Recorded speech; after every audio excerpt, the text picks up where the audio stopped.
Hey guys, tonight we're stepping into the world of veils, whispers, and the quiet hum of danger behind painted screens. Imagine being one of dozens, sometimes hundreds of women, all dressed in gauzy silks, carefully trained to smile just so, walk a certain way, speak only when spoken to, all for the favour of one man. Welcome to the imperial harem, where love is strategy, beauty is currency, and freedom is just a story someone told you once. And spoiler, you probably won't survive this. So before you get comfortable, take a moment to like the video and subscribe, but only if you genuinely enjoy what I do here. I mean, we're about to spend 30,000 words together, and all I ask is a click. Fair, right? Let me know in the comments where you're listening from and what time it is. I love hearing from night owls across the globe. Now, dim the lights, maybe turn on a fan for that soft background hum, and let's ease into tonight's journey together. You open your eyes and the air smells like sandalwood and flower water. It's dark, but not quite. A lantern hangs low, casting warm golden halos on the embroidered walls. Silk rustles near your ears, not from movement, but from the curtains hanging around you, heavy with brocade. You're not in your bed. You're not even in your home. You're in the inner palace now. The back of your neck is shaved bare, your hair is twisted into a coil laced with pins you weren't allowed to choose, and your name is gone. You're not a person anymore. You're property. The harem, or inner court, exists in many empires across history. China's Forbidden City, the Ottoman Topkapi Palace, Mughal forts and beyond. But the rules are eerily similar. You live inside a golden cage. You are sequestered from the outside world, part prisoner, part pampered pet. The men who walk these halls are few, most are eunuchs, most are watching you. You've been brought here not for who you are, but for what you might become, a potential vessel for imperial blood. But before that, you're just another blossom in the emperor's garden. And let's be honest, some blossoms get trampled. There's a saying inside the court: a new flower blooms, an old flower wilts. It's not just poetry, it's a warning. Every new concubine who arrives means someone else is closer to being forgotten, or worse, banished, poisoned, or quietly retired to a nunnery or some cold stone manor on the edge of nowhere. In this place, a smile can be lethal, and silence is often the safest choice. Your arrival is not subtle. You've been chosen, selected, hand-picked based on your age, your skin, your posture, your ability to recite classic poetry without stuttering. There was an audition, though no one dared call it that. Your family likely considered it an honour, perhaps even paid for the privilege. You're 14 or 15, maybe 16 if your village is remote and your family poor. Too old and you're just part of the scenery. Too young and you're not yet useful. Right now, you're ideal. Which is a problem. You sit in a row of other girls, some are trembling, some are pretending not to. One looks like she's about to vomit into her sleeve. You sit still even though your knees feel like melting sugar. An older woman with skin like rice paper walks past you slowly, her eyes scanning every face, every hairline, every sign of defiance. Her name is irrelevant, but her position isn't. She's a senior consort, and her word can ruin you before you ever meet the emperor. You hear a soft metallic jingle with each of her steps, the sound of keys. One of the eunuchs beside her carries a scroll. It's your names, or rather, the ones they gave you. Plum, blossom, willow branch, moon orchid. All very poetic, all completely made up. You're told to bathe, and by bathe, they mean stripped, scrubbed and perfumed under the eyes of other concubines and eunuchs, who note everything. Freckles, scars, mole placement, nothing escapes documentation. One girl cries when they cut her braid, another one faints. You manage to stay upright, mostly because you don't know what else to do. You feel like your old self is floating somewhere above you, watching this happen, unwilling to land again. At night, your new quarters are simple but stifling. The bed is small, the sheets are clean but scratchy. The walls don't just hold heat, they hold secrets. There are no mirrors, only polished bronze. You're not supposed to look at yourself too long. Vanity is frowned upon unless it pleases someone else. You lie there, staring at the silk canopy, hearing the muffled sobs of another girl down the hall, and you wonder, is this it? Is this what glory looks like? You remember your mother crying, though she tried not to.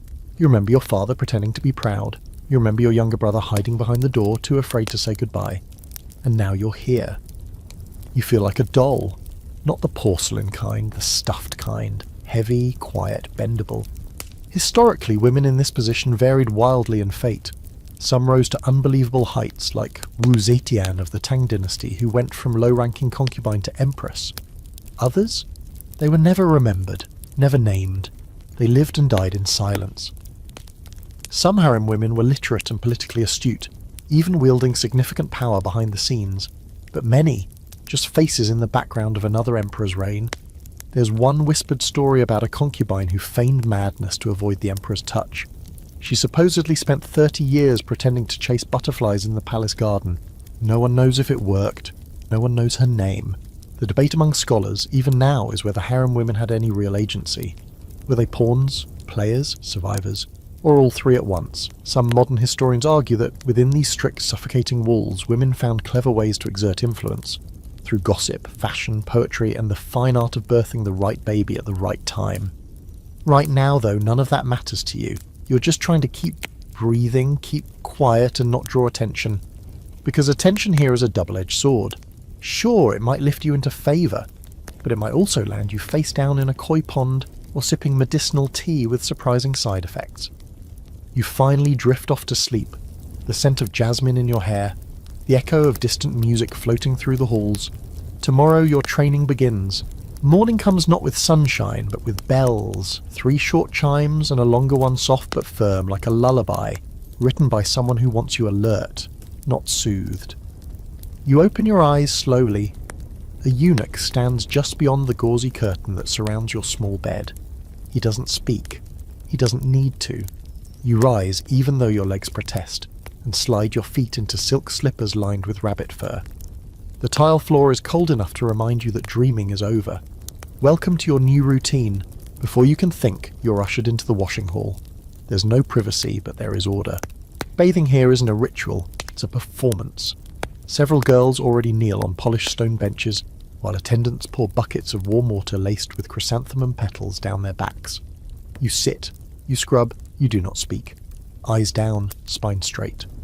Someone once said, "The body of a concubine belongs to the emperor, but the discipline of a concubine belongs to herself."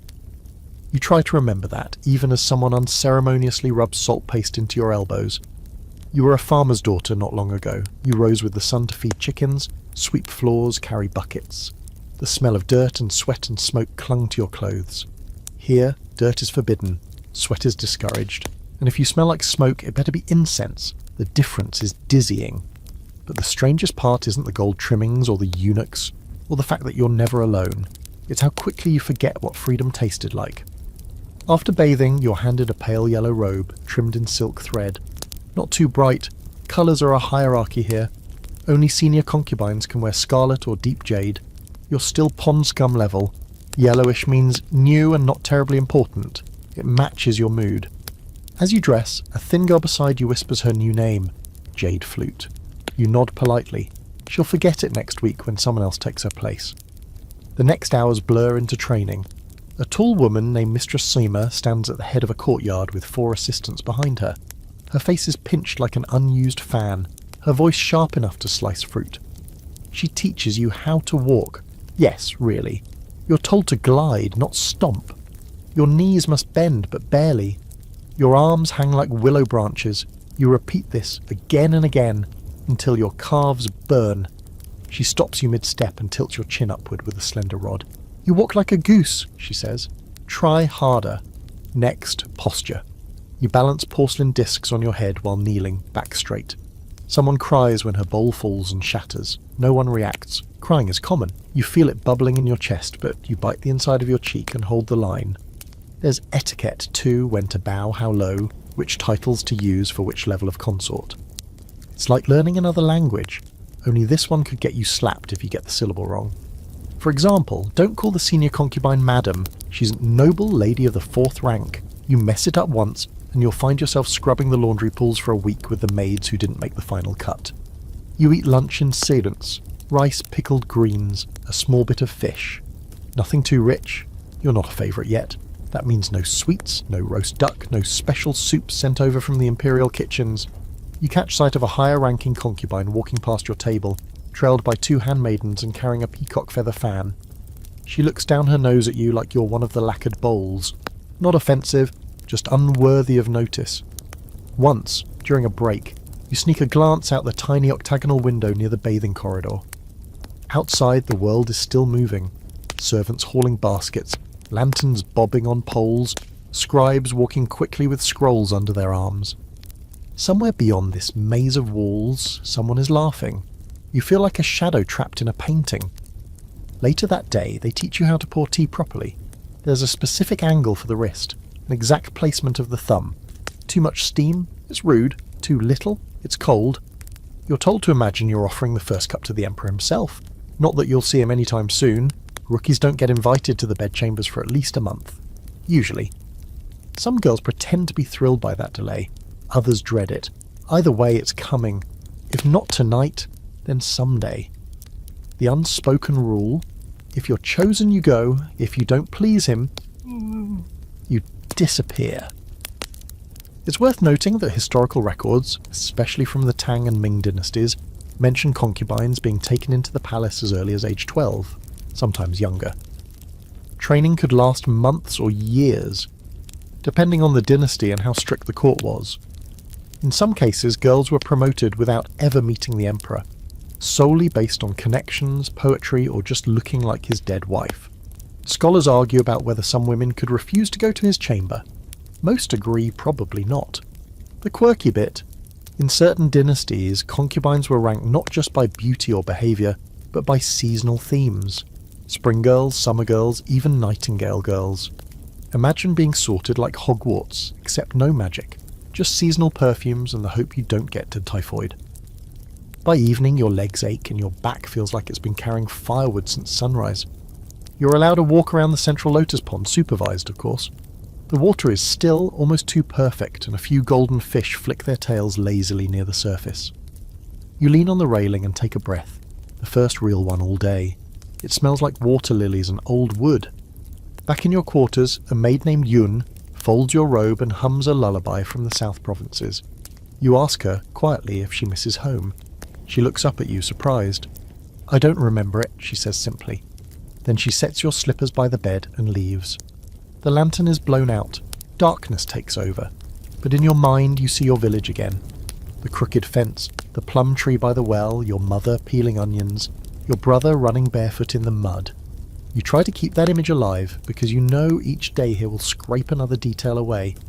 Tomorrow they'll test your handwriting. You don't know yet that the ink is full of powdered pearl. You wake before the bell this time, your body already anticipating the call.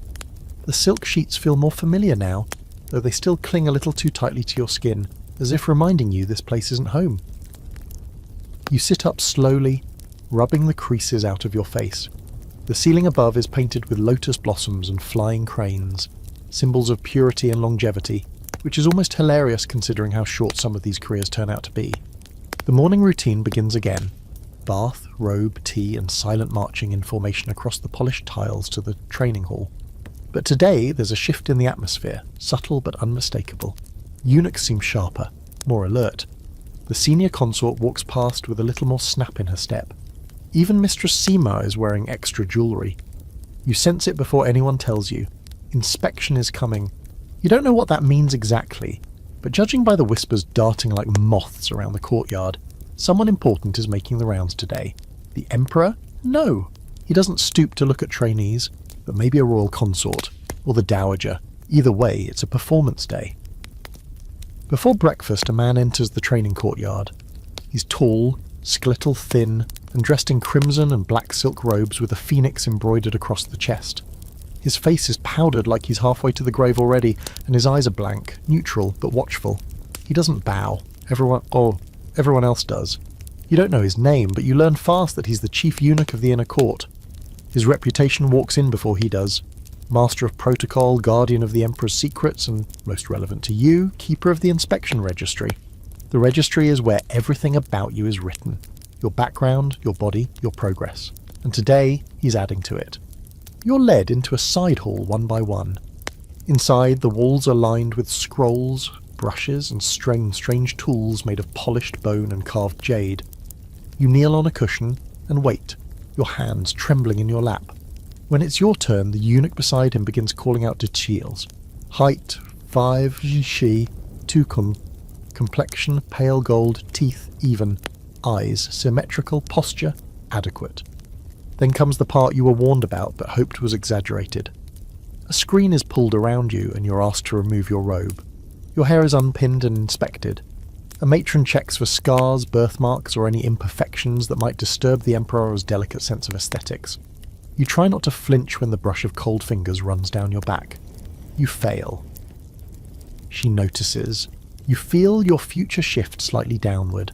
This inspection isn't about your health, it's about your market value. The historical record is blunt.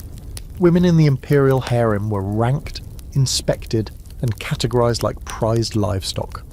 Some dynasties had literal beauty rankings, scales and scores recorded in books. In the Ottoman Empire, concubines were paraded for the Valida Sultan's approval. In Ming China, women were chosen annually for their freshness, as if they were fruit. One record mentions a concubine dismissed for having a laughing line too deep. Imagine losing your status over your smile. And here's a fringe fact you didn't ask for. In some palaces, they use something called a measuring stick to check proportions. Shoulder width, hip size, even the space between your toes. No, we're not kidding. Scholars debate how common this was, but at least a few records mention wooden rulers and calligraphy brush measurements. It's objectification at its most literal. After your inspection, you're redressed and sent to the ink room. It's quieter here, cooler. Long wooden tables line the floor, and there's a scent of sandalwood, old paper and pearl dust.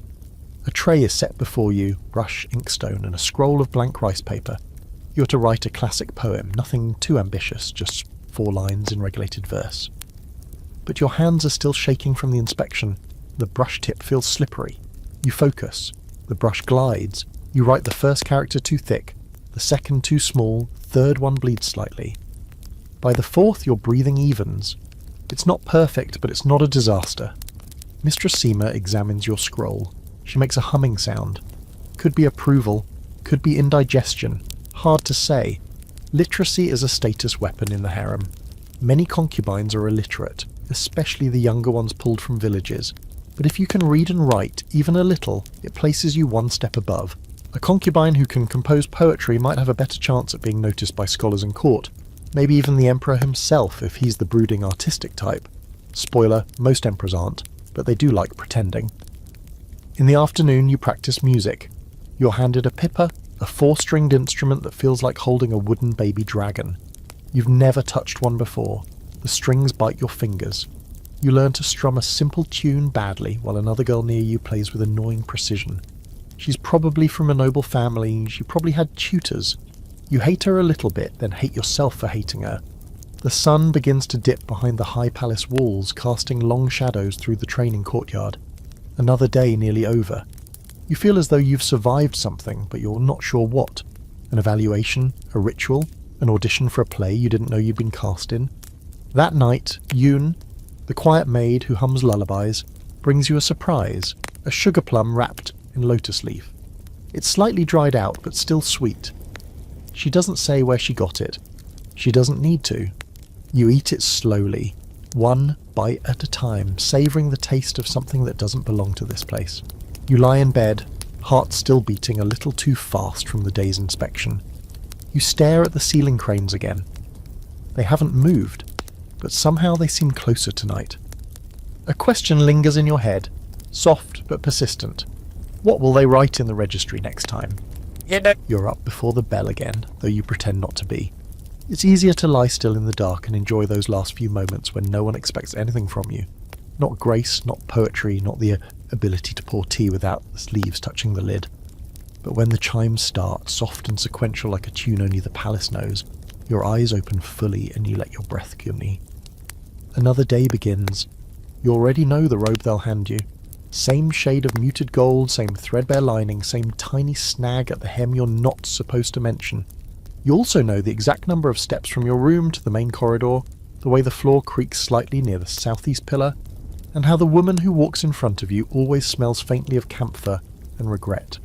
You're learning the rhythms now, the morning bath, the tea, barely steeped but always served like it was made of pearls, the kneeling exercises, the endless walking drills. But today, something new is added to the roster. Rank orientation. That's what the eunuch calls it, anyway. Really, it's a reminder that your worth here is subject to a finely tuned hierarchy that stretches from the heavens to your very slippers. You're gathered with the other junior concubines in the lacquered reception hall, sitting on floor cushions too flat to be comfortable. Before you is a scroll, unrolled dramatically by two eunuchs. It's a diagram, a literal ranking chart of the imperial harem. You don't get to keep it. That would be too easy, but you're expected to memorize every title, every tier, every proper form of address. And yes, there will be a test. At the very top of the chart is the Empress, of course, the legal wife of the emperor, the one who actually counts in the lineage. Beneath her are the imperial consorts, the noble consort, the virtuous consort, the pure consort, the worthy consort, and below them, everyone else. That includes you. You're not even close to the lower third yet. You're still selected talent, one of the unnamed girls with no title, just a number in a room. Above you are women with names like Elegant Lady of the 7th rank, or Beauty of the 5th rank. All very poetic, all completely terrifying. The lecturer today is an older eunuch with a voice like wind in a tomb. He explains that promotions happen through imperial favour. That means catching the emperor's eye, though how exactly you do that is kept purposefully vague. Smile, but not too much. Laugh, but not louder than your betters. Be modest, but intriguing. Innocent, but not clueless. It's like being asked to stand still while performing an interpretive dance. And then he says the line you'll never forget. A concubine without favour is like a lantern without oil, ornamental, but soon discarded. You glance sideways at another girl. Her face is perfectly still, but her hands tremble slightly on her lap. In some dynasties, the rankings went even deeper. The Qing court, for instance, had 8 distinct levels below Empress, and each came with specific privileges: the number of servants allowed, the size of one's chamber, access to silk instead of cotton. Higher ranks meant better food, more jewellery, and the very rare privilege of leaving the inner palace under escort. Lower ranks meant you might spend 10 years without a single audience. No visitors, no advancement, just sitting, aging, and waiting. There's a fringe story from the Joseon court in Korea about a concubine who stayed at the lowest rank for over 20 years. When asked what she did during her time, she reportedly replied, "I stitched clouds onto curtains and learned to hear mice walk." Historians debate whether that's poetic exaggeration or the most depressing resume ever written. As the lecture ends, a girl raises her hand and asks timidly how promotions work. The eunuch pauses. "It depends," he says slowly, "on the emperor's favour, the empress's approval, the mood of the court, the alignment of the stars, and whether or not you trip on your robe." The girls laugh nervously. He doesn't smile. Later, during embroidery practice, you find yourself stitching tiny plum blossoms onto a handkerchief. Your fingers still fumble over the needle, and your blossoms look more like startled spiders, but no one says anything.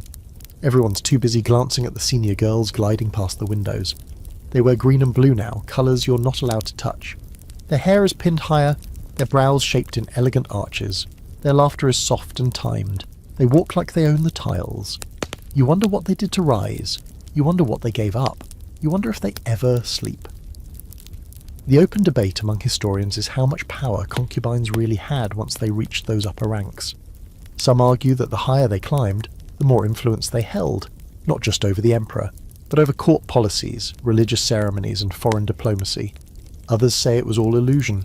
Power borrowed is not power owned, and the emperor could always take it back. Still, some women made it work. Consort Yang of the Tang dynasty, for example, wielded enough influence to install relatives into high-ranking positions before it all came crashing down in a rebellion. She was famously executed to appease the angry masses, but her favourite peeper song lived on, so that's something. You think of this as you thread another blossom onto your handkerchief. It's still lopsided, but at least it's not bleeding anymore. After dinner, which includes an extra dumpling for reasons no one explains, you're summoned by name for the first time. Not your real name, your flower name. Plum Blossom. You're to attend the garden reading. You don't know what that is, but everyone's watching and the other girls look impressed, which is terrifying. You're led by lantern and light to a small garden tucked inside one of the many-walled courtyards. A circle of senior concubines sits beneath a painted pavilion, reciting verses under the fading sunset. One reads a poem tale about autumn rain. Another plays a guqin. You're invited to sit at the edge, say nothing, and listen. So you do. You barely breathe. You absorb every syllable, every gesture. When they finally dismiss you, one of the older women glances at your embroidery and murmurs, "Better than most." It's not praise exactly, but it lands in your chest like warmth. Back in your room, Yun waits with a fresh robe and a damp cloth for your feet. She doesn't speak tonight. You don't either. Your thoughts are too busy rearranging themselves. You understand now. This place is a chessboard. The rankings are the rules, and every time you move, you're gambling with everything. The night is restless. You dream of plum blossoms, but they're bleeding ink across rice paper. In the dream, your fingers can't hold the brush. It snaps. The ink spreads, soaking the sleeves of your robe until they drag across the floor like chains. You wake before dawn, clutching your blanket like it might fly away. For a moment you forget where you are, then the soft tap of the eunuch's sandals outside your door reminds you, this isn't your home. It never will be. Today is different. You're told as soon as you rise, prepare for your presentation. No one explains what that means, only that you'll be taken to the Hall of Harmonious Rites before sundown. Your stomach sinks. You've heard whispers from the older girls about first nights, and while no one spells it out, you can connect the brushstrokes. Presentation doesn't always mean intimacy, but it does mean proximity to power, and that alone is enough to twist your gut. The morning is a flurry of preparations, a bath scented with orchid oil, hair oiled and coiled into a more elaborate shape pinned with a carved jade comb that you're told not to lose, a fresh robe paler than usual embroidered with a faint pattern of clouds. Clouds mean mystery. Mystery, they tell you, is your best weapon tonight. You're made to kneel before the imperial grooming mistress, who carefully applies powder to your face with the precision of someone slicing fruit.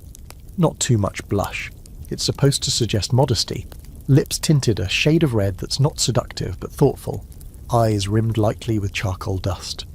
She adjusts your posture like she's arranging a bouquet, then steps back and nods. "You'll do." The hours crawl. You're not allowed to eat anything heavy, just a bowl of warm lotus seed porridge and tea so diluted it tastes like memory. They don't want you bloated. They don't want you fainting either. You sit by the window trying to breathe evenly, your reflection shimmering in the bronze mirror. You look like someone else entirely. A polished version of a person who used to run barefoot through muddy fields. Just after sunset, 2 eunuchs appear to escort you.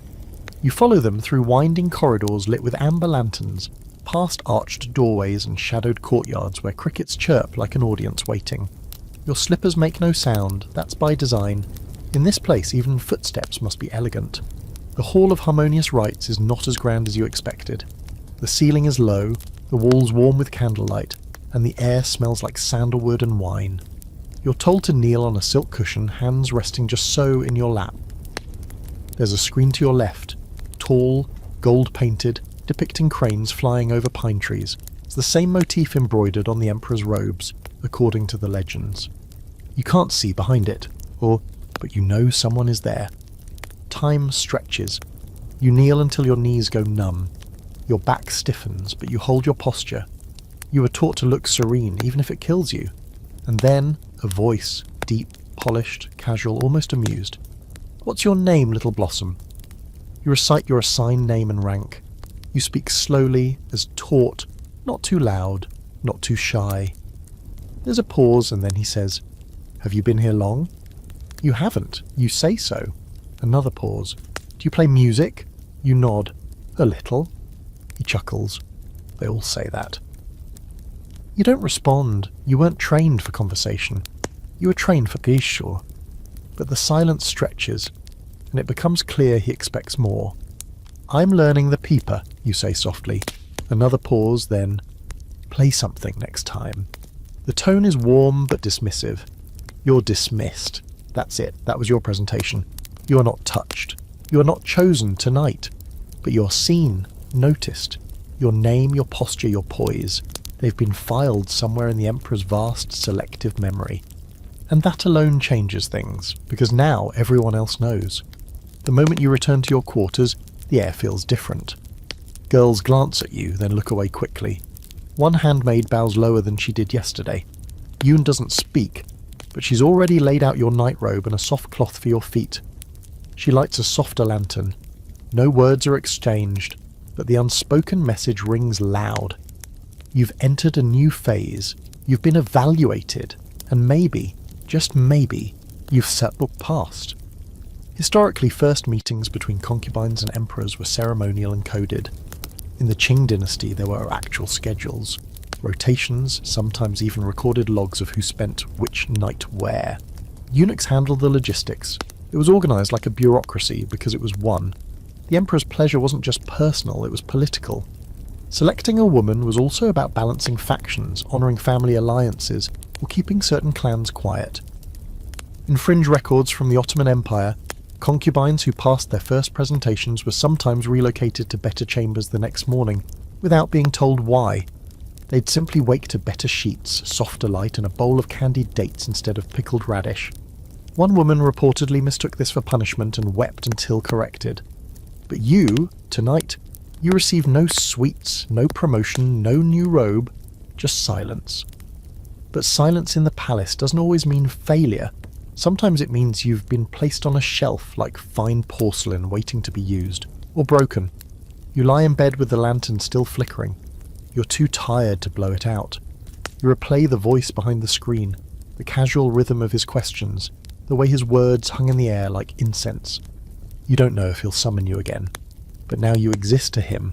You are not invisible. You're a line in a ledger, a breath behind a screen. Some girls wait years for that. You start to notice things after your presentation, small things. One morning, your breakfast porridge comes with a sliver of preserved plum, something only ranked ladies receive. The maid who serves it doesn't say anything, but her eyes flick to yours, then away. At the bathhouse, a girl you've barely spoken to offers you the better comb, the one with the sandalwood teeth that doesn't snag in wet hair. Someone else lets you go first during hair oiling. It's not kindness, it's calculation. In the palace, status is scentless, weightless, invisible, but everyone smells it. And now a trace of it lingers around you. Still, nothing's official, you haven't been summoned again. You haven't been assigned new quarters or granted a promotion. You're still just another blossom, slightly shinier now, but no less precarious. One stumble, one wrong look, one overheard remark, and all this quiet deference will evaporate. You fall into the rhythm again. Walk, bow, sew, our practice. You spend hours hunched over an embroidery frame stitching delicate clouds into pillowcases. Your fingers are sore, the thread breaks often. But you keep going because you know the hands of senior concubines don't bleed anymore. Not because they don't sew, but because others do it for them. This week's curriculum includes etiquette for receiving visitors, meaning the emperor, his mother, or heaven forbid, the empress. You're taught how to kneel at 3 different angles, one for greeting, one for thanks, one for farewell. You practice until your knees ache and your balance blurs. One girl falls forward onto her face. No one helps her. The instructor doesn't even pause. Later, you practice fan gestures, how to hold it, how to close it, how to signal interest or disinterest with a flick of the wrist. A fan is not just for heat, it's a language. Tilted left means I'm listening. Tilted right, I'm ignoring you. Resting it against your cheek, dangerously flirtatious. You learn the vocabulary like your life depends on it, because in this place it might. When the emperor visits the garden that week, not to see you of course, just a general inspection, the whole harem tenses like a single muscle. You're not even near the front, but you're lined up with the others, robes smoothed, lips gently rouged, fan held at the precise angle of subdued interest. He walks past in a blur of yellow silk and confidence. He doesn't look at you, but his attendant does, and that somehow is worse. That night you can't sleep. You lie awake listening to the sound of insects outside your window and the distant plunk of a lute being played in another wing. You wonder which concubine is playing. You wonder if she played it for him. A few days later, Mistress Simar announces a test.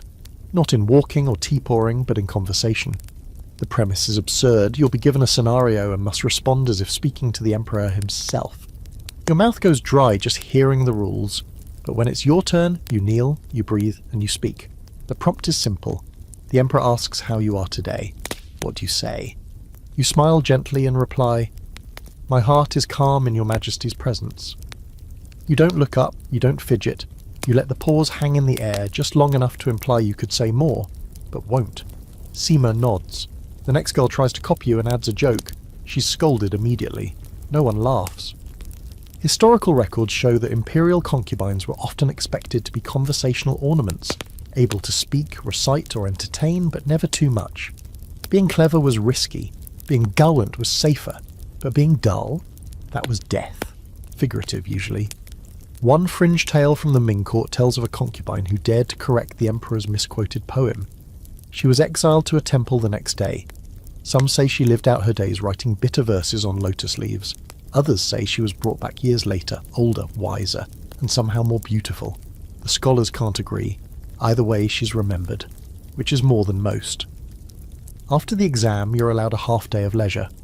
Leisure in this case means being allowed to walk the plum garden path without supervision for 1 hour. It sounds luxurious, until you realise it's another test. Who do you walk with? Who do you avoid? Do you linger too long under the cherry tree where the senior concubines gossip? Do you pause to admire the emperor's calligraphy tablet, knowing you might have touched it? You walk alone, safely, carefully. At the end of the path, you find yourself at a lotus pond, the water still as glass. You kneel at the edge and watch the fish move like gold ribbons through the green. You're alone for the first time in days. You close your eyes. You try to remember your brother's laugh, your mother's fingers brushing crumbs from your hair. You try to hold the image, but it slips away like the fish. That night, Yun brings you a new robe. This one is pale lavender, with a faint silver trim. You blink at it, confused. She only shrugs. "You've been noted," she says. Then she gently folds your old robe and tucks it away like a skin you no longer wear. It's not a promotion, but it's a sign. The palace shifts around you in tiny, deliberate ways. Every gesture, every glance, every robe and ribbon and rank, it all moves like a tide you can barely feel until it pulls you under. And you're learning to float. There's a new tension in your chest each morning, as if your lungs are adjusting to thinner air. Not fear exactly, more like pressure. The pressure of being watched a little more closely, of mattering just enough to be noticed but not yet enough to be protected. It's a strange, delicate space you're now floating in. You've passed the stage of being overlooked, but you're still far from the safe territory of influence. One wrong smile and you'll be feeding koi from the bottom of the pond. Today begins with another ranking ceremony. Not yours, of course, not yet, but you're brought along to observe. The high-ranking ladies are presented in full ceremonial regalia, layered in silk robes so heavy their attendants have to help them kneel. Their hair is stacked and pinned with ornaments shaped like dragons and phoenixes. Their expressions calm, composed, and about as readable as stone lanterns. You're lined up at the back, the scent of burning sandalwood thick in your nose. The emperor isn't even present, but his absence somehow makes the ceremony feel even more nerve-wracking. These women kneel for hours to receive a title, a bracelet, a silk banner embroidered with their new rank. One of them receives the title of Virtuous Lady, and even though she's barely 20, she accepts it like someone who's already exhausted. You watch closely, cataloguing every movement.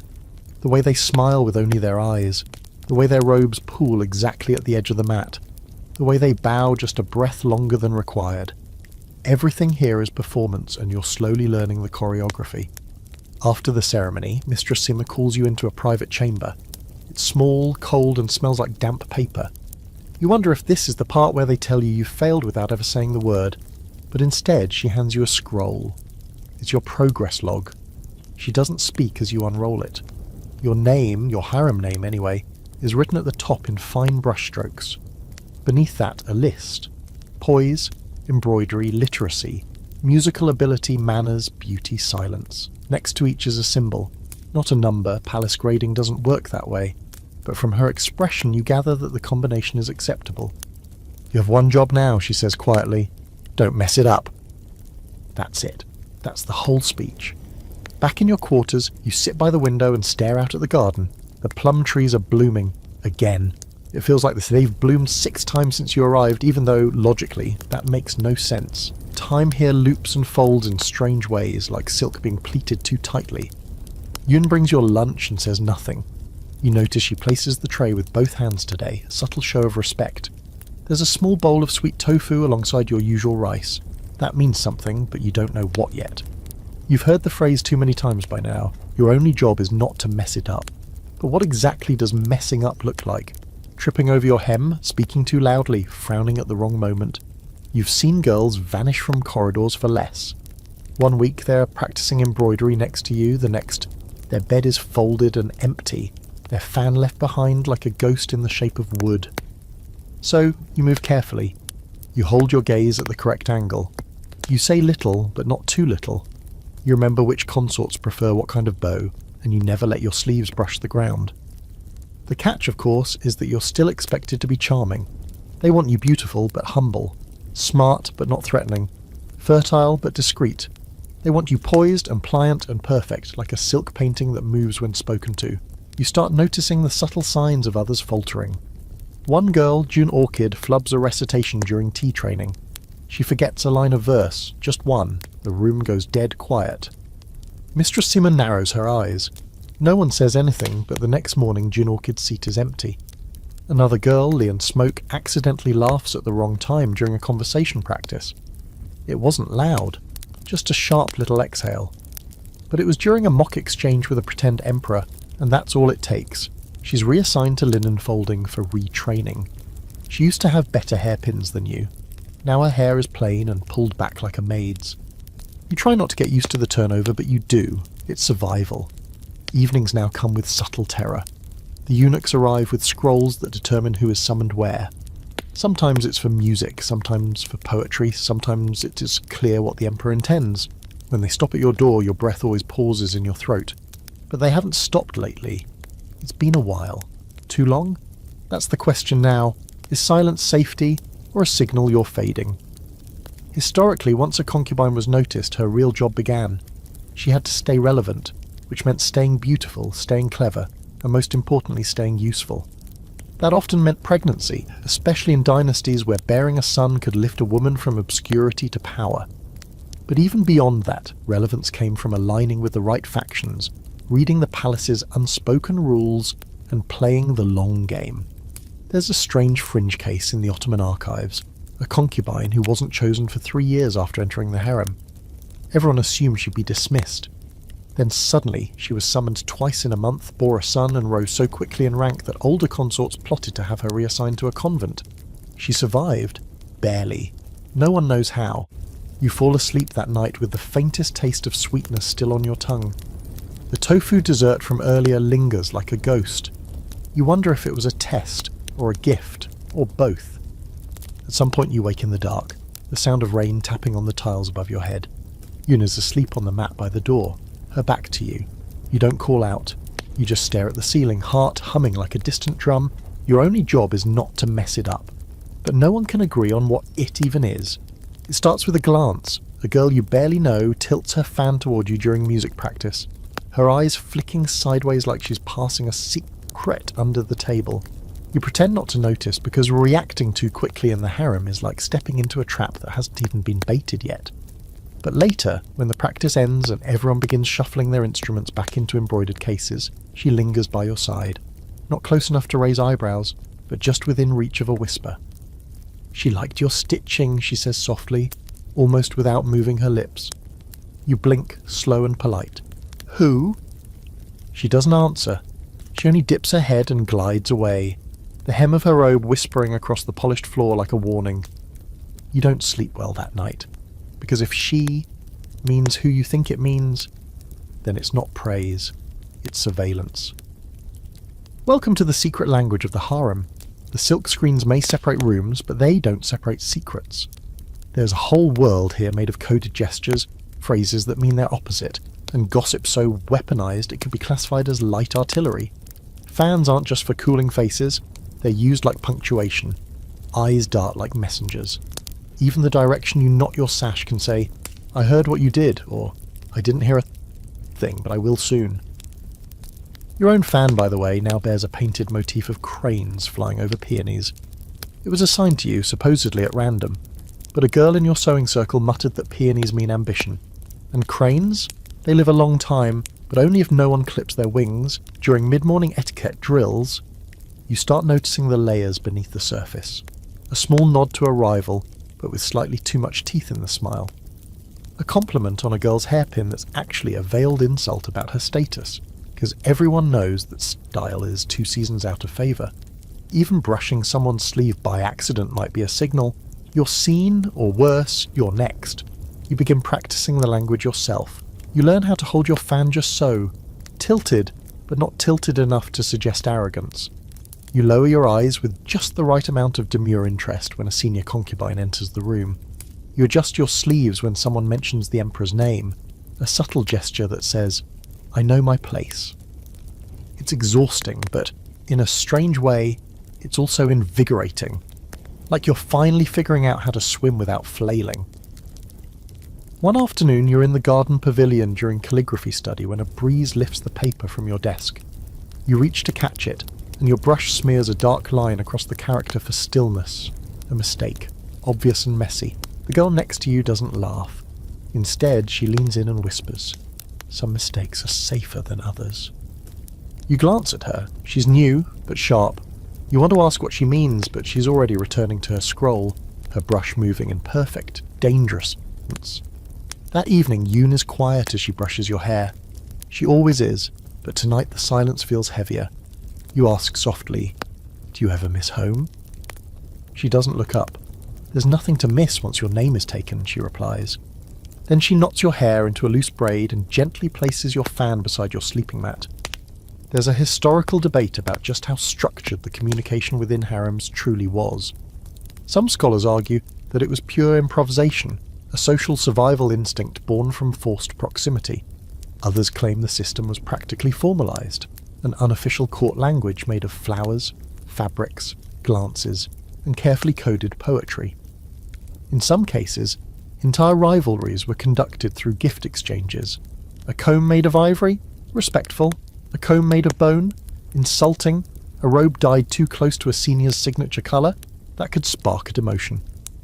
Once, according to one Qing record, a concubine gave another a poem about falling leaves. It was interpreted as a wish for infertility. A month later, she was reassigned to a remote villa for rest. You think about that as you sip your evening tea, watching the candlelight flicker against the carved beams of your room. You've started sleeping with your fan beneath your pillow. It's not superstition. It's just habit now, a soft, symbolic shield. The next morning, someone leaves a sprig of osmanthus blossoms on your window ledge. You pause, unsure. Osmanthus means autumn in poetry, but in harem code it can mean longing, or sorrow, or worse, an attempted alliance. You don't know who left it. You don't ask. You simply tuck the flowers into a cloth pouch and hide them in your sleeve. If anyone asks, they were a gift from a passing servant. No one will believe it, but that's not the point. There's power in plausible deniability. You start writing poems again, not to share, gods no, but for yourself. You keep them folded beneath the floor mat, ink still slightly wet on a few of them. Tiny verses about clouds that won't stop moving, about birds that forget where the sky ends. They don't rhyme, but they keep your mind sharp. One evening during dinner, a girl makes a joke. Harmless, really, about how the pickled vegetables are as cold as the Empress Dowager's smile. Everyone laughs, even the servants. This next morning the girl's seat is empty, her room vacant, her name never spoken again. You learn the lesson quickly, even laughter must be sanctioned. By now you've mastered the silent arts, how to imply without stating, how to appear curious without being nosy, how to nod like you've heard something even when you haven't. You've become fluent in the dialect of glances and folded fans, in the exact rhythm of compliments that don't flatter too much. You are not the cleverest, or the prettiest, or the most daring, but you are becoming one of the most careful. And in the harem, careful can keep you alive.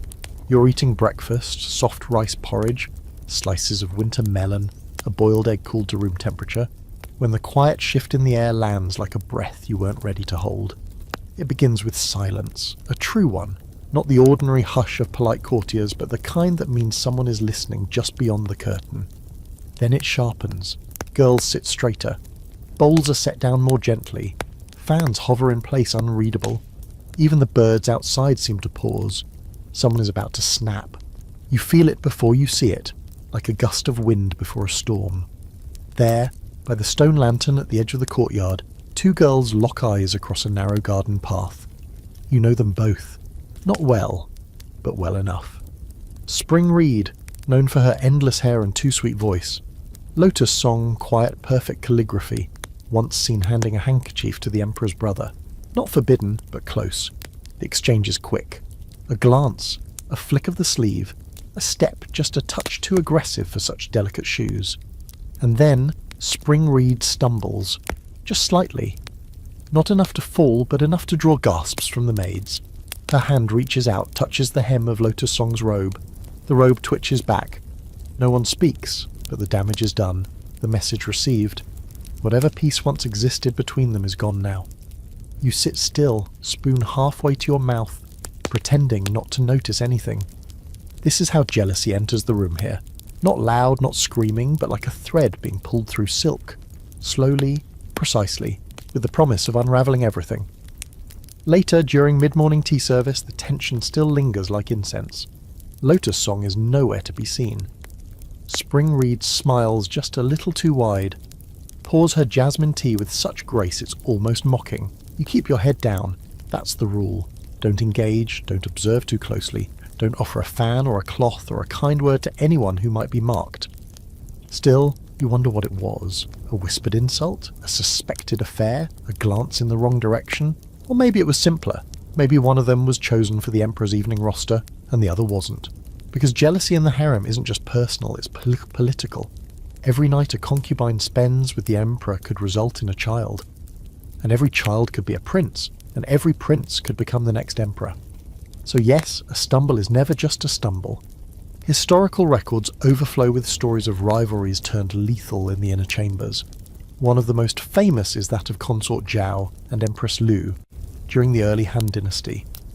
When Empress Lu discovered that Consort Zhao had given birth to a son who might threaten her own lineage, she didn't settle for exile. She had Zhao mutilated, her limbs and eyes removed, then imprisoned in a pigsty. Historians still debate whether this account was exaggerated by later writers trying to villainize Empress Lu, but even if it wasn't true, it was believed.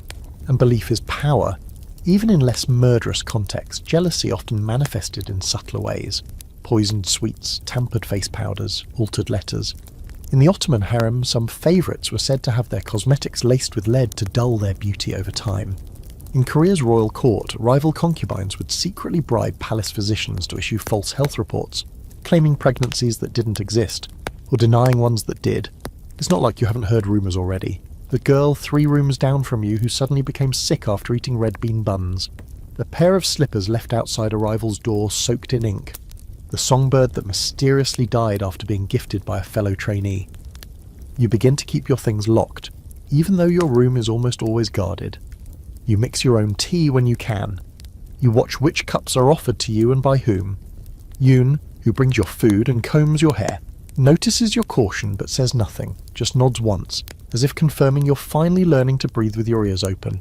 And yet no matter how careful you are, you can't predict everything. That evening, during embroidery, Spring Reed sits beside you. She's never done that before. She leans in too close and smiles. "I like your clouds," she says, referring to the pattern you're stitching. "Thank you," you reply, polite but distant. "Have you heard?" she whispers, too quietly for the chaperone to catch. Lotus Song's been sent to the southern quarters, for reflection. Her tone is light, but you hear the blade under the sugar. You keep your eyes on your needle. "That's unfortunate." "Is it?" she asks, then giggles. "You're next, to rise. You must feel the wind shifting." You shake your head, because it's the safest gesture, neither agreeing nor denying, but your fingers tremble slightly, and your stitch slants just enough to make the cloud look like it's crying. That night, your room feels colder. You pull your robe tighter around your shoulders and sit by the low table, trying to finish the pattern. You keep thinking of that smile, that stumble, that invisible line that now connects you to something you never wanted to be part of. Because once you're seen as a threat, even without trying, you are one. The open debate among scholars is whether concubines truly had enemies, or whether the structure of the harem made everyone into one by default. Was it rivalry or survival? Some believe that many of the more infamous tales of poison and sabotage were dramatised later by male historians looking to paint the inner court as unstable and hysterical. Others argue the women of the palace played the game as ruthlessly as any general, just with better perfume. You fall asleep that night with your fan beside your pillow and a small knife tucked under your sleeve. It's not a real weapon. It's a hairpin with a sharp edge you had Yoon file down for you. She didn't ask why, she never asks. You don't expect to use it, but you sleep better knowing it's there. Because in the harem, jealousy wears perfume, and sometimes it smiles. You hear the bells before the sun rises, not the usual chimes that signal morning rituals, but something deeper, lower toned, slower. Temple bells, echoing through the palace corridors like distant thunder in a storm that hasn't quite arrived. Every girl in your corridor stirs at the same time, robes rustling, slippers tapping softly against polished tiles. No one speaks. They don't have to. You all know what this means. The Emperor is in residence tonight. Not just in the palace. He's here, in the inner court. The Hall of Treasured Harmony will be lit. The golden incense brazier, carved with dragons, will burn its rarest coils. The bedding washed and aired. The wine stirred gently so the herbs won't settle. A name will be chosen from the roster. One woman will be summoned, and it won't be you. Not because you're unpopular or unnoticed. Quite the opposite. You've been seen a little too much lately, which means you're still on the Emperor's mind, yes, but not in the impulsive summon her now way. You're more of a long simmer, a possibility, and that in its own way is more dangerous. When a girl is summoned, it's not as romantic as the poem suggests. No candlelit letters or soft footsteps through a moonlit garden. No silk scarf fluttering from a balcony. A eunuch knocks. That's all. One tap. Then your name. You follow. You're silent. You're scrubbed, powdered, perfumed, and led down a corridor that smells like sandalwood and sweat. You're prepped like a ceremonial offering. Tonight, it's Peony Spring. She's beautiful in that way poets get carried away describing. Pale skin like snow on plum bark, a voice like wind through bamboo, all the usual metaphors. But beneath it, she's sharp. Her eyes don't blink too often. Her movements are precise. She knows how to pivot her body just enough to catch the lantern light on her cheekbone. It's a skill. When the eunuch calls her name, she nods once, then stands. No hesitation. Her maid wraps a silken shawl around her shoulders, adjusts her hair, ornament, and then off she goes, back straight, chin level, like a bride walking toward a wedding that could end in exile. And you return to your quarters and pretend you're not listening for footsteps returning. You don't expect it to bother you, but it does. You tell yourself it's not about jealousy, not the kind you felt when you were younger, competing for sweets or praise. This is quieter, deeper, a reminder that your future isn't in your hands, that one man's whim could decide everything. You spend the next day as you always do, lessons, needlework, posture drills, but the atmosphere feels heavier. Peony Spring doesn't return that morning, not immediately. She arrives late, eyes lowered, a soft flush on her cheeks. The senior eunuchs treat her differently now. She doesn't gloat. She doesn't need to. Later, during afternoon poetry recitation, she's called forward to read. Her voice is smooth, measured. The poem is a Tang classic about dew on a lotus leaf, gentle and vague, but at the final line she glances at you, just briefly. Her smile is as soft as silk. You feel it like a scratch. The politics of harem affection aren't just about being chosen, they're about being remembered. One night doesn't mean power. 2 nights, maybe, a pregnancy, that's when everything changes. But there's another game too, the shadow game. The social chess that happens in lounges and corridors and moonlit gardens. If the Emperor favours one woman too much, the others close ranks. Envy curdles into strategy, allies become enemies, and all of it plays out in smiles and silk and carefully timed greetings. You start to feel the current shifting under your feet. The next morning, Peony Spring receives a small wooden box. Everyone sees it. She opens it slowly, theatrically. Inside, a comb carved from mother of pearl and sandalwood. It's a gift from the Emperor, a gesture, a message. Someone snickers in the corner of the room. It's barely audible, but it's enough. Later that day, that same girl spills tea on herself during etiquette drills. She spends the next week scrubbing floor tiles outside the laundry room. You understand now? Peony Spring isn't just rising, she's declaring herself. And anyone who gets in her way is going to feel the chill. Historically, the harem was always a revolving door of attention. Emperors were expected to favour many women, not just for pleasure, but for politics. In some dynasties, they rotated concubines with military precision. One scholar described it as scheduled intimacy. Others disagree, insisting that emperors chose impulsively, moved by poetry, by beauty, by dreams. But no matter the system, the message was the same. If you weren't wanted, you didn't exist. There's a fringe tale from the Ottoman court about a concubine who wore a ring scented with rose oil, so that when the emperor touched her hand, the scent would linger, subtly reminding him of her. It worked, for 3 months, till another woman laced her own ring with saffron and musk. Eventually, the emperor stopped smelling anything at all. That's the thing about attention. It dulls. A week passes. Peony Spring remains untouchable. You keep your head down, you work harder. You speak only when spoken to, you know better than to engage with a rising star. You've seen what happens to those who try to chase the sun and end up scorched. But then one evening, after all the lanterns are lit and the corridors settle into stillness, a note appears. It's folded into a shape like a plum blossom, left discreetly on your pillow. No seal, no mark, but the paper is expensive and the calligraphy inside is careful, trained. It reads, "Your silence is noted. The wind shifts often. Be still and it will find you." You read it twice, 3 times. The 4th time you burn it over the candle flame. You don't need to know who sent it. You only need to know what it means. Your time might still come, you just have to survive until it does. There are ledgers for everything in the palace. Scrolls that record who walks where, what you eat, how often you sneeze, and yes, when your cycle begins. You find this out the hard way when a eunuch taps lightly on your door one morning, bows, and in a voice as casual as someone announcing the weather, asks if your monthly bleeding has begun. You freeze, not out of modesty, those days are long gone, but because the answer matters. It's not just about health, it's about eligibility.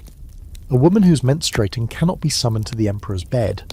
A woman who isn't, but says she is, that's treason. And a woman who is not menstruating at all might be pregnant, which is something everyone will want to know, immediately. But you answer honestly, yes, it started 2 days ago. The eunuch bows again and walks off, writing something onto a bamboo slip. It's that fast, that impersonal. One more biological check-in scrawled somewhere in the vast medical archives of the court. The physician arrives later, of course. Not to treat you, your discomfort is irrelevant, but to confirm. He doesn't examine you directly. That would be unthinkable. Instead, he asks questions and takes notes while Yoon presents the soiled cloth from the laundry bin with quiet, practiced efficiency. You watch this with a numb sort of detachment, sipping tea as your bodily functions become royal bookkeeping. You find yourself thinking, absurdly, about how chickens back home used to get tagged with coloured ribbons around their legs so your family could track which ones had stopped laying. You wonder if someone's drawn a symbol beside your name now, like a little red dot or a plum blossom with a frown. For the next few days, you're exempt from certain rituals. No tea service, no calligraphy demonstration, but you're not free. You're sent instead to the moonlight baths, where women on their cycles go to purify. Let's talk about the moonlight baths. They're beautiful, yes. Deep stone pools under high windows where soft light filters in like mist. But they're also lonely, quiet, reverent. The water is kept at a specific temperature and the attendants speak only in whispers. You're given herbs to soak in, mugwort, peony root, a few others you can't name. Supposedly it helps. It doesn't, but saying so would be rude. You share the bath with 2 other concubines, both silent, both equally careful not to speak first. One of them is Silverfish, the girl with a voice like honey who was once rumoured to have made the emperor laugh, which is rarer than thunder in winter.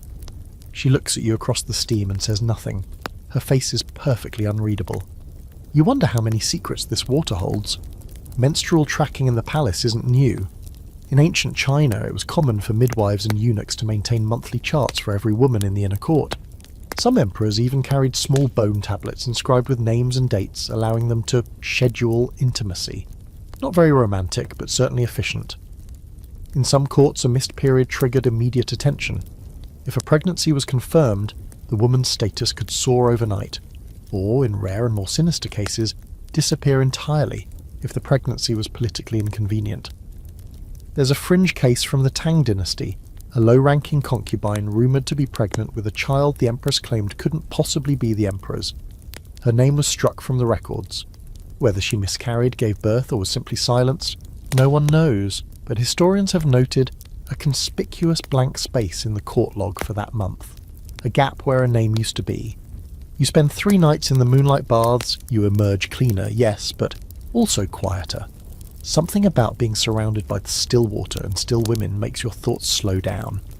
You think about the layers of this place, not just silk and power, but biology, the way your own body can become either your leverage or your liability. You think of Peony Spring, who has now been summoned a second time, and a third. Yun greets you on your return with a fresh robe and a bowl of ginger soup. She doesn't comment on the baths. She just places a warm cloth on your seat and begins brushing your hair, murmuring a lullaby from a province you've never been to. As she works, she tells you something strange. In the old days, when a woman in the harem became pregnant, the emperor would dream of cranes. You blink. Cranes? She nods, gently untangling a knot. Always cranes, flying low, circling a lake, or nesting in a garden. It was considered an omen. You don't ask if he's dreamed of any lately. It's not your business, not yet. Still, you begin paying attention to the colours in the embroidery work you're assigned. Lots of cranes lately. Too many? Or are you just seeing patterns where there are none? After returning to your usual routine, you're given a new assignment. Daily studies with Lady Yi, a mid-ranking concubine known for her poetry and, more interestingly, for the fact that she hasn't been summoned in nearly a year. She's not bitter, just faded, like parchment left in the sun. Lady Yi teaches you how to write poems in layered metaphors. The Emperor prefers images, she says. Don't say you miss him. Say the candle burns too slowly. Don't say you're sad. Say the plum trees bloomed too early. She has a soft voice, but her eyes are sharp. You begin to write verses in your spare time. Quiet things, personal, you never show them to anyone. The open debate among scholars is whether poetry in the harem was actually a way for women to express power or just a pressure valve. Some say it was a tool, a kind of coded rebellion, especially in dynasties that valued literary wit. Others argue it was nothing more than an acceptable pastime, the illusion of expression within a tightly sealed jar. Either way, it becomes part of your ritual, like bathing, like silence, like watching the scrolls for signs you can't name. As your cycle ends and you rejoin the general rotation, you find yourself more attuned than ever to the palace's strange rhythms. You hear one girl vomiting in the early morning hours. You hear a eunuch speak her name a little too gently. You see the way the physician lingers outside her chamber. You understand immediately, and she's late. And suddenly you know that everything is about to change. The first time you hear her laugh, it's so soft and sudden that you think it might be a bird outside your window. But no bird sounds like that. Light, high, and clipped short like she's afraid the walls might repeat it back to her. It's the girl who's late. Her name is Willow Whisper, and she's always been quiet. Not shy exactly, just careful, like someone walking barefoot across thin ice. You've exchanged words once or twice, mostly compliments about embroidery, but you've never seen her smile. Not until now. She laughs again the next day, this time while sipping soup in the tea hall. Just once, a little longer. Her face glows. It's not just joy, it's certainty. And suddenly she's not just another girl in soft slippers anymore. She's a womb with political potential. The shift is instant. Willow Whisper is now guarded more closely. Her meals are hand-checked by senior eunuchs. She's excused from chores, lectures, and court performances. Her quarters are relocated to a brighter room with silk curtains and quieter walls. Maids double in number. And everywhere she walks, people bow just a bit lower, even though her rank hasn't officially changed. You watch all this unfold with a strange mixture of detachment and curiosity. You don't feel jealous, not exactly.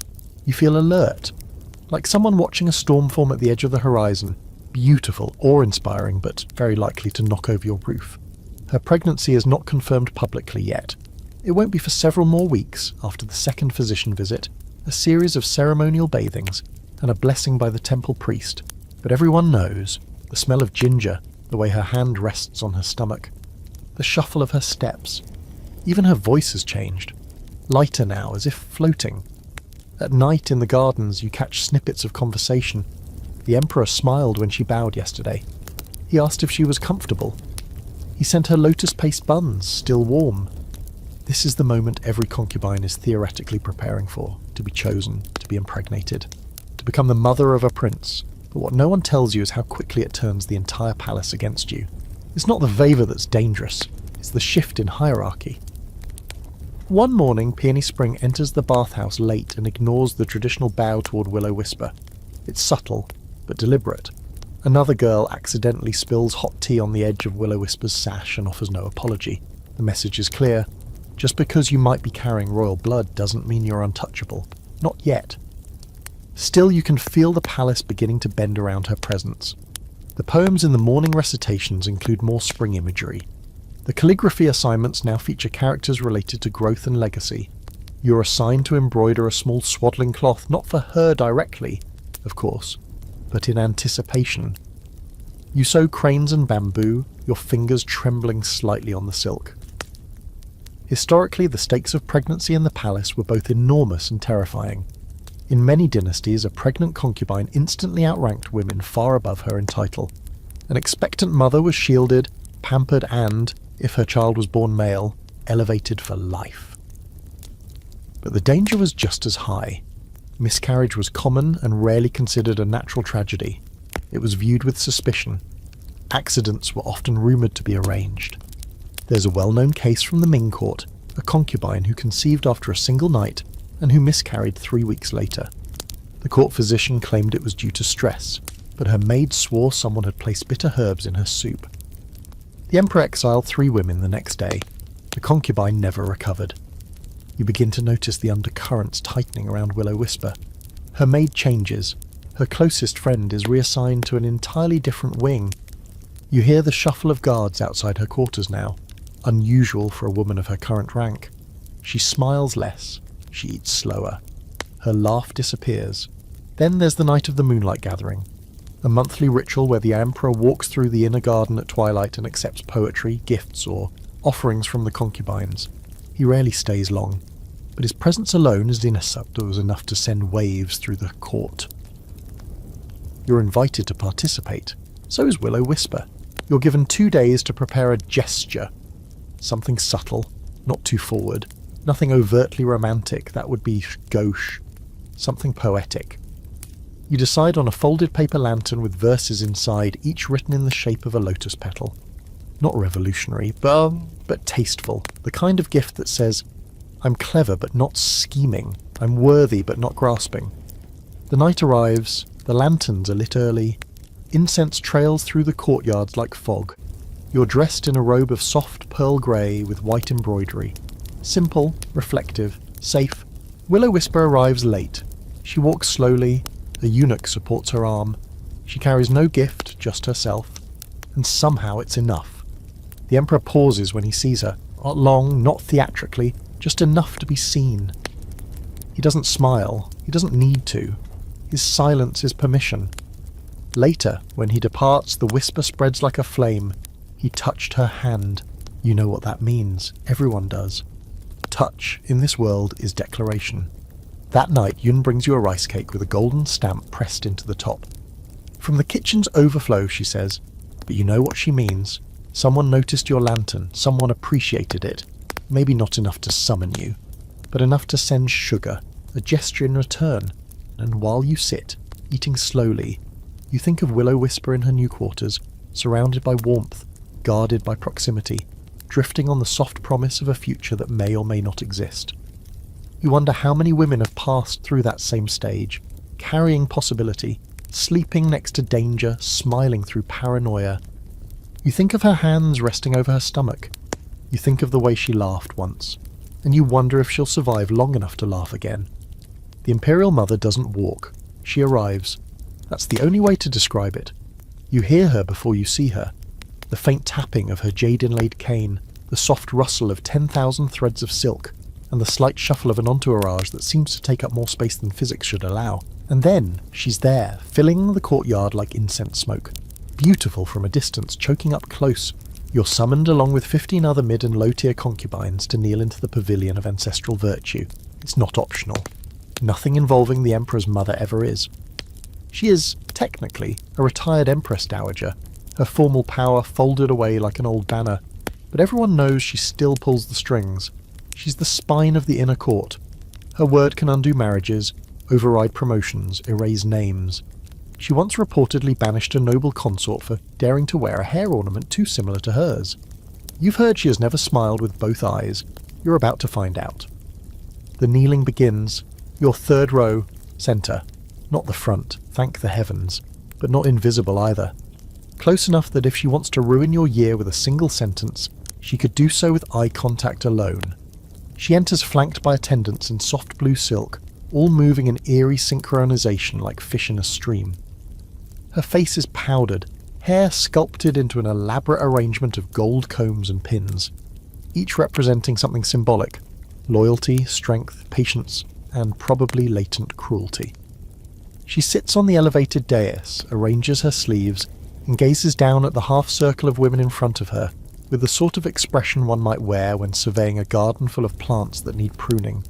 You lower your gaze and keep it there, hands folded just so, shoulders relaxed but alert. This is the performance you've been training for. Then the questioning begins. Not from her directly. She never deigns to speak so openly. Instead, her lead attendant reads from a scroll. Names, ranks, accomplishments, grievances. The tone is polite, but the content isn't. Snow Orchid, your stitching on the ceremonial banner was uneven. Jade Vale, your poetry was deemed too sorrowful for springtime. River Echo, you reportedly contradicted the physician last week. Please explain. Each girl stammers or bows deeper or offers the court-appropriate version of, "I'm terribly sorry, I will reflect deeply." No one is punished on the spot, but everyone knows this is the prelude. The real consequences come later. When your name is called, your stomach tightens into a knot of ice. You keep your tone level, you bow deeply. The scroll notes your recent embroidery work, your poetry presentation, your gift at the moonlight gathering. You hold your breath. Then a pause, noted for discretion. That's all. 3 words, and yet they wash over you like cool water, not praised, not condemned, just acknowledged. By the imperial mother, that counts as high praise. You exhale slowly, heart still racing. As the review continues, you steal a glance, quick and careful, toward the dais. She is watching Peony Spring, not Willow Whisper, not you. Peony Spring, the girl who has been summoned 4 times in the last 2 weeks. The girl who wears her hair differently now, more elaborate, more ambitious. The girl who dared to send a carved swan made of snow to the Emperor last night. And the Imperial Mother? She is not pleased.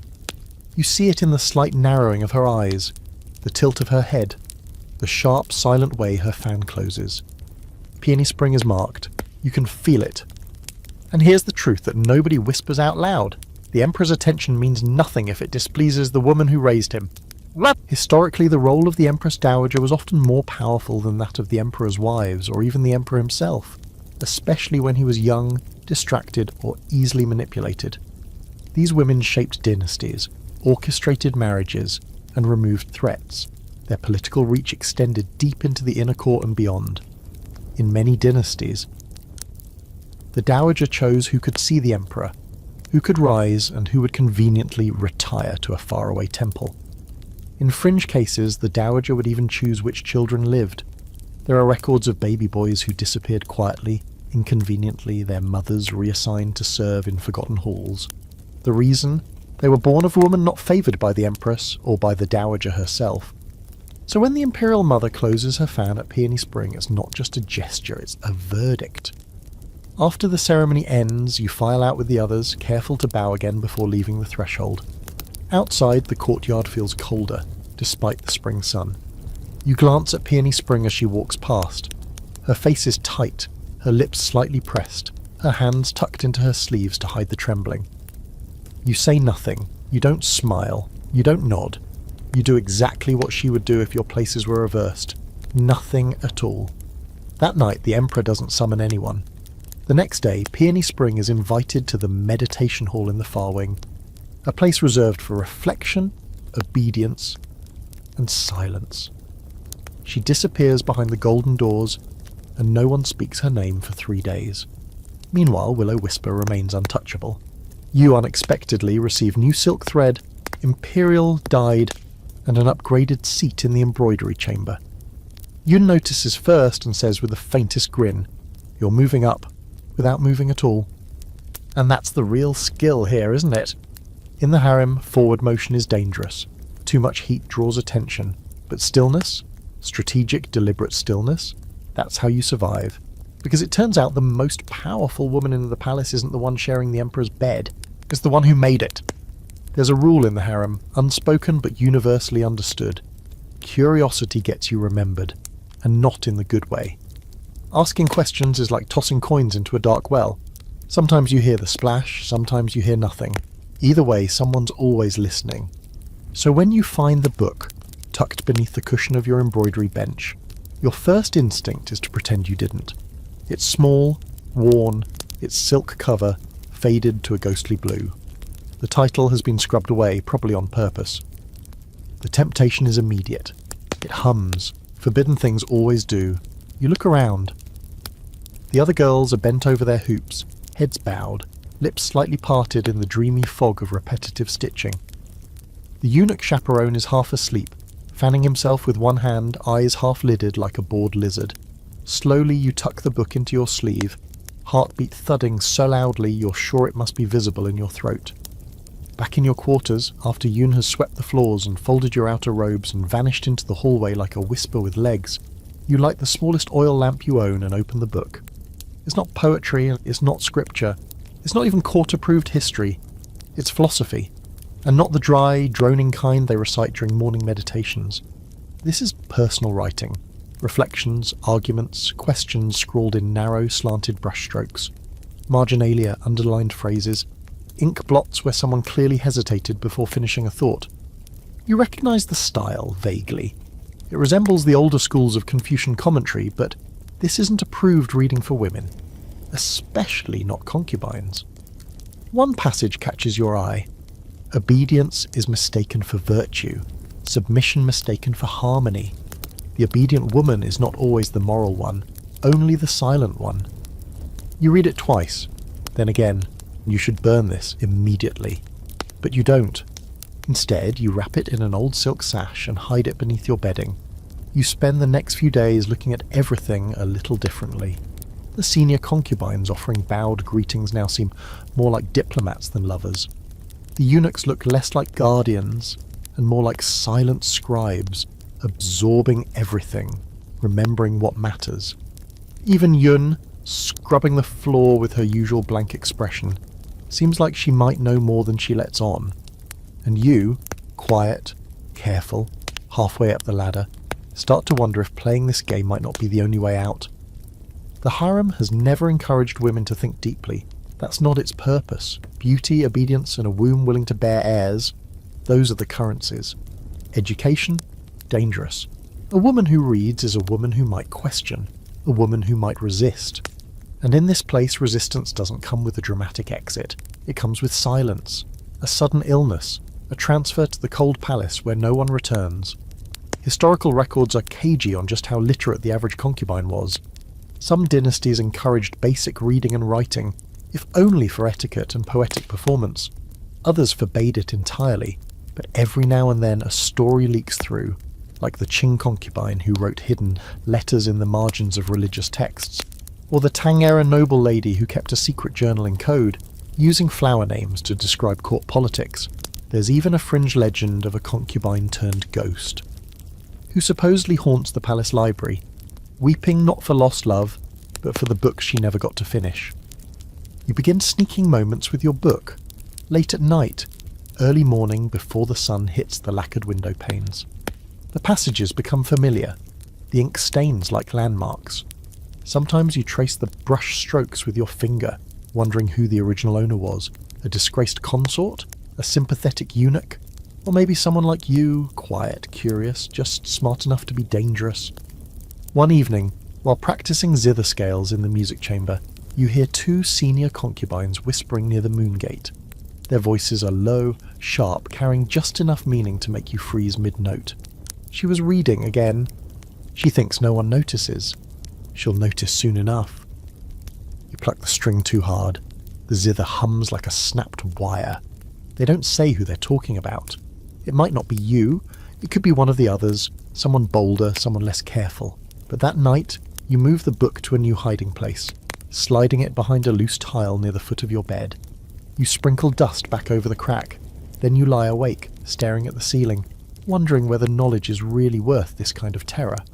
And still, You keep reading.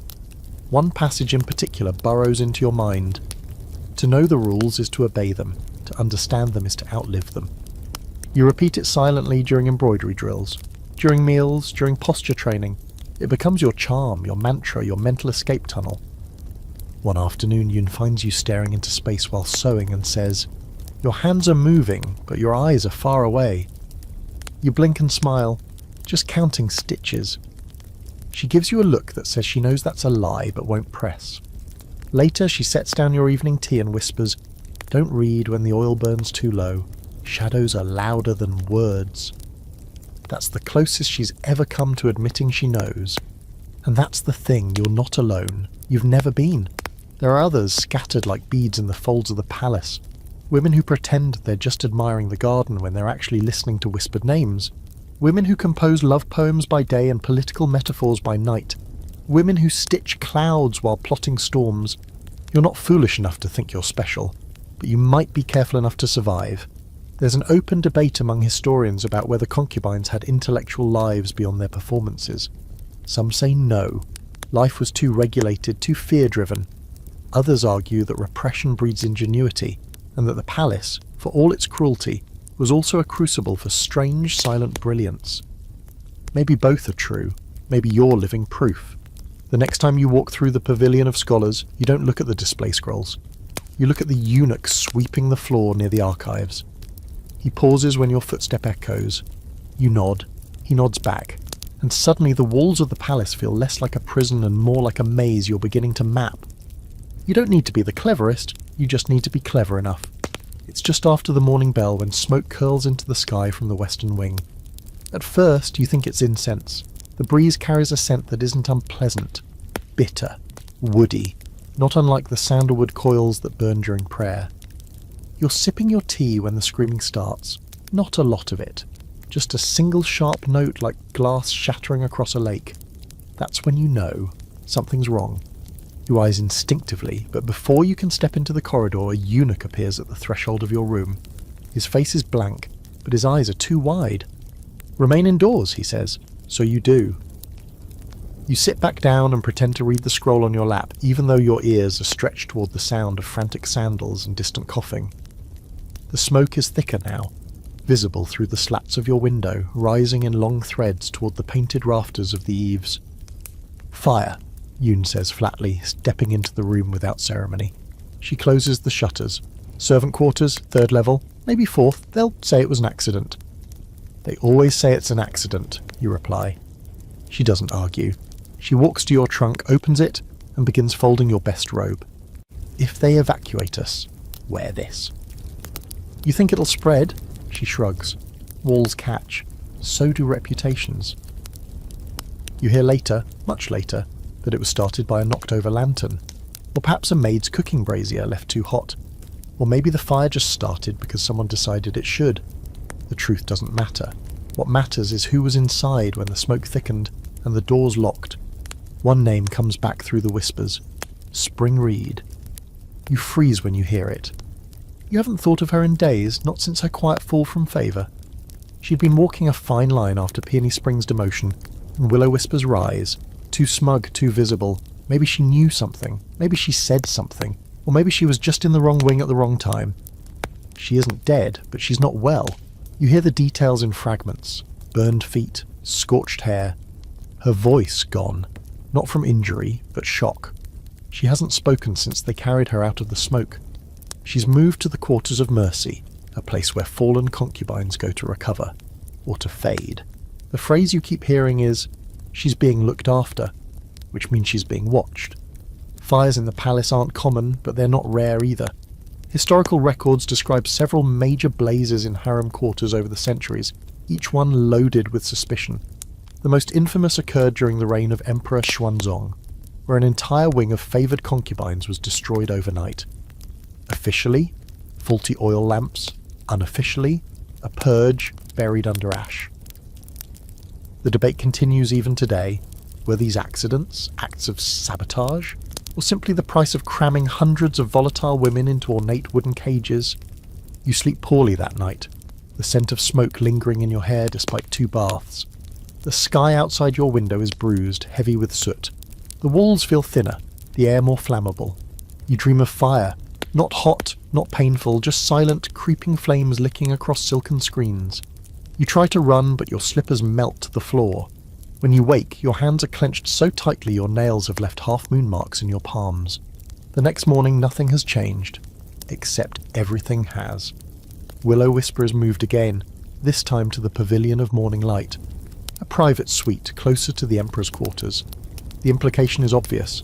Her pregnancy has been confirmed. The Emperor has acknowledged it. She is now more than a concubine. She is a vessel. You are given new duties, temporary ones, overseeing the assembly of baby linens. The assignment is framed as an honour. Only the most trusted hands are allowed to handle the fabrics destined for royal children. But you know it's also a test. One frayed edge, one missed stitch, and suddenly your loyalty is in question. You stitch clouds into blankets, stars into caps.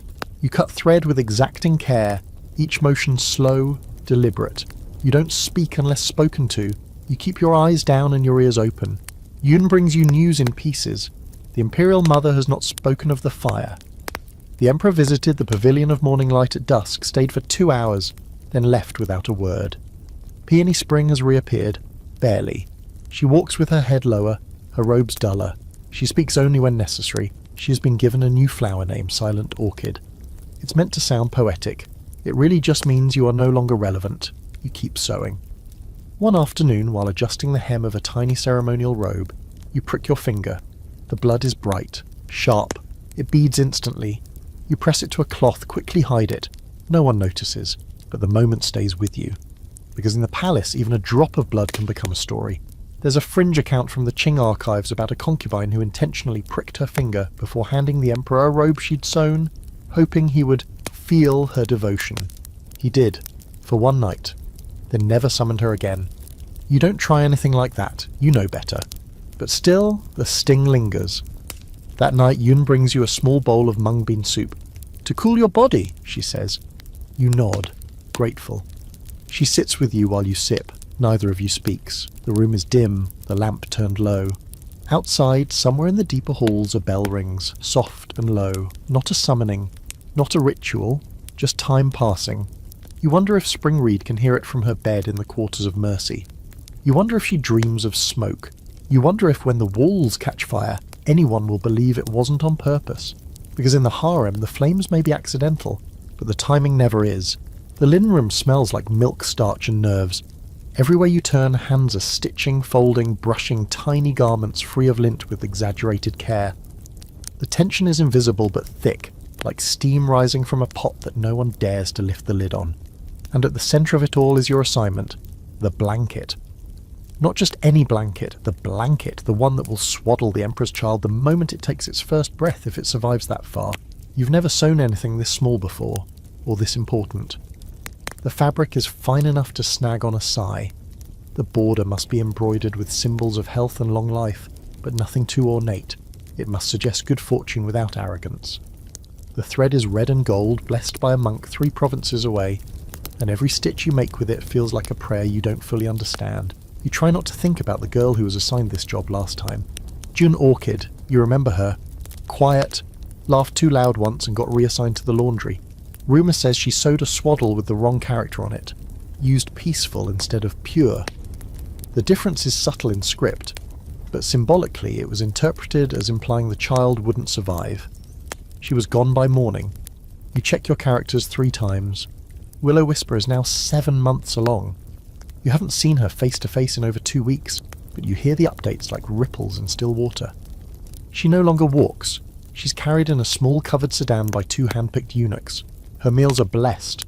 Her quarters are fumigated. No flowers are allowed nearby in case of pollen. No candles, too much smoke, no sudden noises, bad for the womb. She lives now in a kind of floating isolation, more symbol than woman. There are stories about women in her position, women who glowed under the Emperor's eye, who carried precious cargo, who were adored until they weren't. All it takes is one fainting spell, one false contraction, one dream where the Emperor wakes uneasy, and suddenly the glow dims. Reverence becomes caution, caution becomes distance. The palace has a long memory for disasters and a short one for affection. You spend most of your days now in the nursery wing, helping to prepare for the child who does not yet exist. You fold dozens of cloths, arrange silver bells on embroidered hats, tie knots into charms that will hang above the cradle. You're not allowed to touch the cradle itself, of course.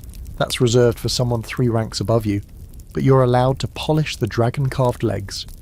You do it carefully, respectfully, almost reverently even as your mind wanders. One day you arrive to find the cradle moved. Just a few inches, no explanation, no comment, but it's enough to spark whispers. Someone dreams the wrong dream, maybe. Or someone had a feeling. That's the thing, superstition here outranks science. Omens mean more than medicine. A bird nesting near the Emperor's window? Good. A mirror cracking during a bath? Very bad. A fish dying in the lotus pond near the Pavilion of Morning Light? Catastrophic. And last night, apparently, it happened. This morning, the entire pond was drained. The surviving fish were relocated. The gardener hasn't been seen since sunrise. You don't know what this means for Willow-Whisper. No one does. Yun, when you ask, just says, bad water, bad luck. You look up from polishing the cradle legs. Do you think she'll carry to term? Yun blinks slowly. I think she'll carry as long as they let her. That stays with you. The Emperor, to his credit, still visits. Not as often, not as publicly, but you hear the guards shuffle outside her quarters some evenings, and once you saw the back of his robe disappear behind the inner screen. It was enough to remind everyone she's still favoured. For now. You begin to notice new layers in the palace's rhythm. There are suddenly more offerings left at the temple altar. Small coins, folded prayer strips, fragrant bundles of herbs. The senior concubines attend more ceremonies. The imperial mother prays longer. Everyone seems to be holding their breath. And beneath it all, you can feel the tension building like pressure in your fingertips.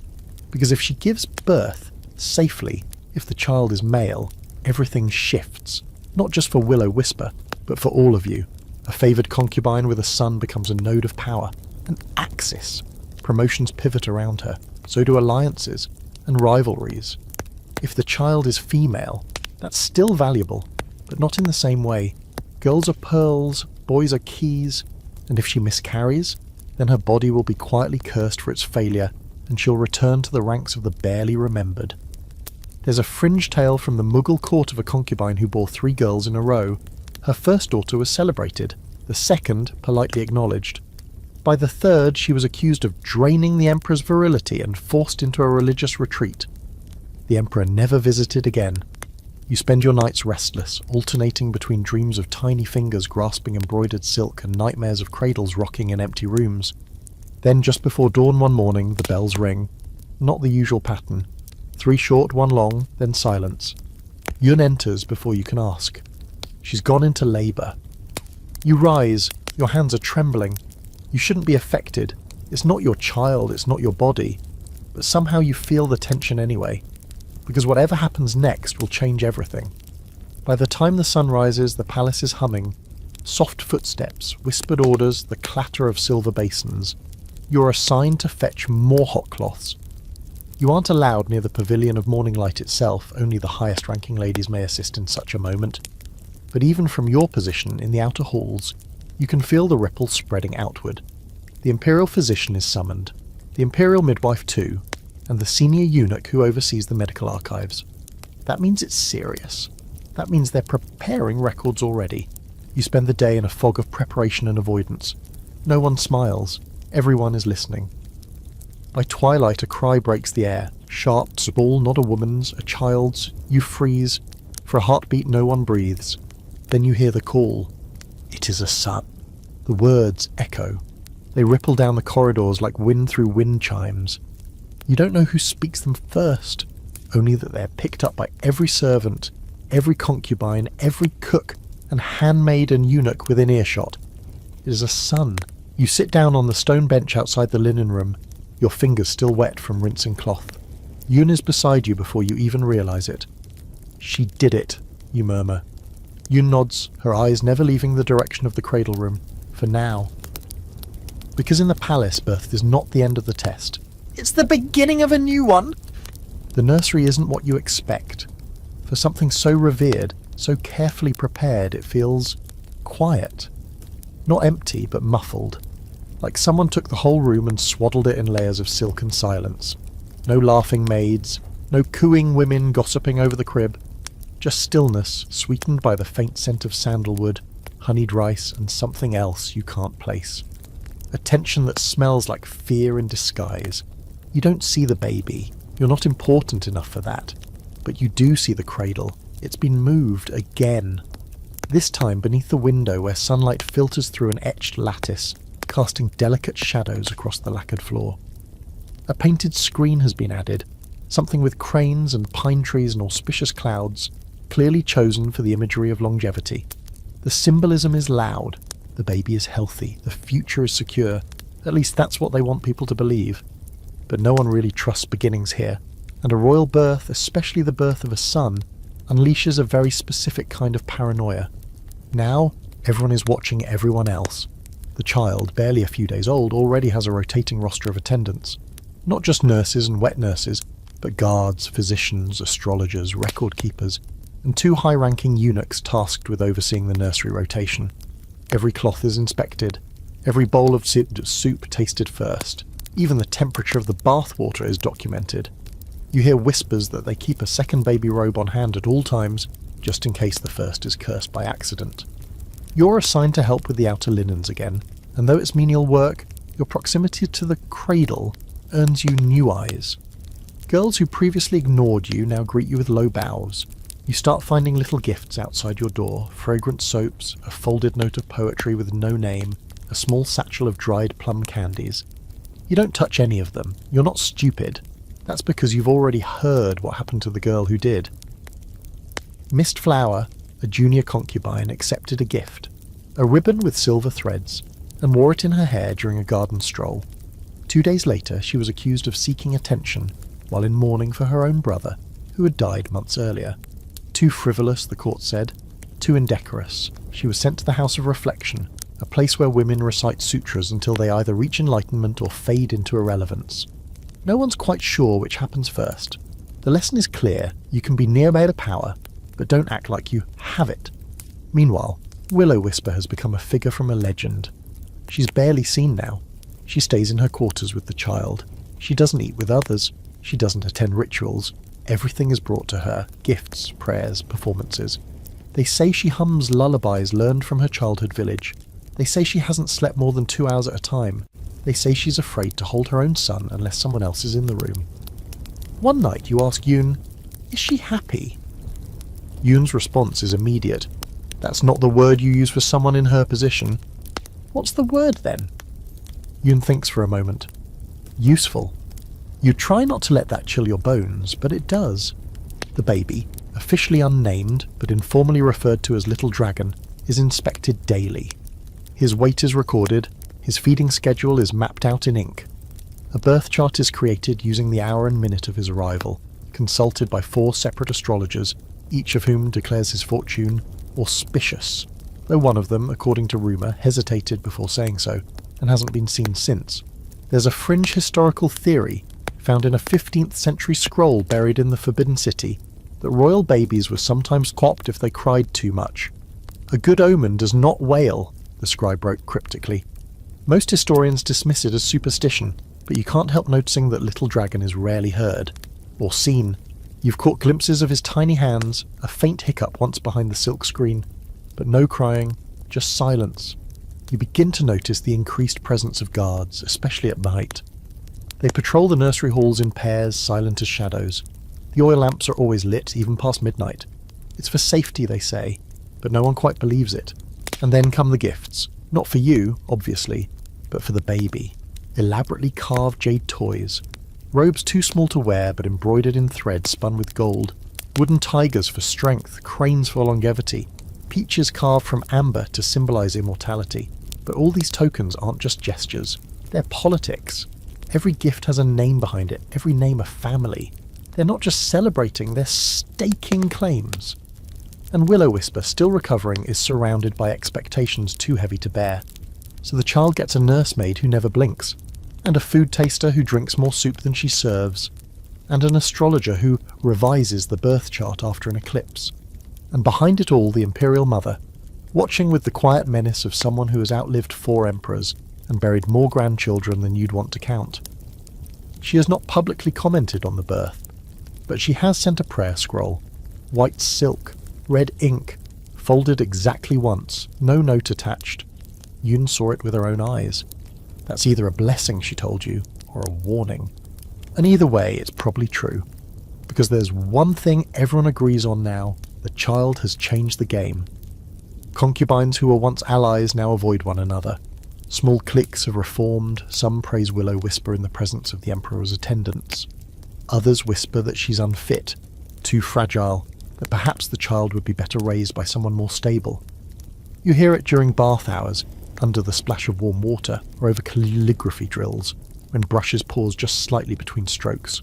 They're circling. One morning you pass Silverfish in the garden. She smiles at you with all her teeth and says, "Have you started sewing for the next child yet?" It takes you a full second to understand, then you realise she's not asking about clothing. She's asking if you've been summoned. Because the Emperor has a son now, and he's looking again. You can feel them watching you now, not just glancing, not just curious, but watching, like hawks perched in embroidered sleeves, their eyes following your movements with the kind of precision usually reserved for scholars reading oracle bones. You used to walk freely between the linen room and the garden path, but lately each step feels heavier. The air around you is a little warmer, a little closer. It's like the palace itself has turned slightly in your direction. You haven't been summoned, not yet, but you've been seen, which, in the harem, is the first and last warning all at once. You hear the change in the way people speak to you. They're suddenly more polite, not warm, never that, but careful. Your name is spoken in full, your fan is handed to you with both palms. One morning you receive a bowl of candied lotus seeds at breakfast, an error, the eunuch says, meant for someone else, but he doesn't come back to retrieve it. That night, you hear laughter through the walls. Not close, but loud enough to float through the hallways. Laughter that doesn't belong here. Male voices, guards, eunuchs, visitors from the outer court, maybe, drunk on wine from and forgetting the rules. Yun looks up from folding your robe and mutters, "The gates were open today." You blink. For whom? They won't say, but one of them asked me if I was the nursemaid for the poet Concubine. She snorts. You've been promoted without your knowledge. You don't respond. You just sit a little straighter, your mind swirling.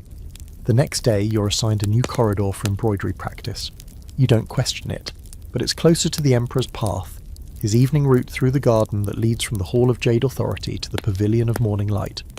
You spend most of your time stitching clouds into curtain borders while pretending not to hear the shuffle of imperial sandals just a stone wall away. Once, you catch a glimpse of him, just a sieve of yellow silk, his shoulder disappearing behind a lacquered screen. His voice low and even, answering a question you don't hear. You press your needle too hard and pierce your fingertip. The blood blooms instantly on the fabric. You manage to fold it away before anyone sees. You stitch in silence for another hour with a different cloth. Later that evening, Yun brings you a basin of warm water and a clean bandage. As she wraps your finger, she murmurs, "Do you want it?" It's a simple question. Heavy. You don't answer. Not because you don't know, but because you're afraid to say it aloud. That night, you dream of the garden. Only it's not the one you know. It's darker, wilder, overgrown with thorned branches and ash trees that haven't bloomed in years. You're walking barefoot. The ground is soft and cold. You hear the Emperor's voice, but you can't see him. When you turn toward it, all you find are your own footprints. Deep, endless, circling.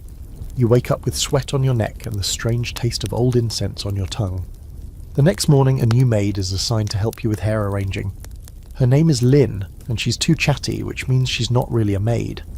She adjusts your hairpins with unnecessary comments, how graceful your neck is, how your new robe complements your skin, how many knots of silk she's seen recently among the more senior concubines' robes.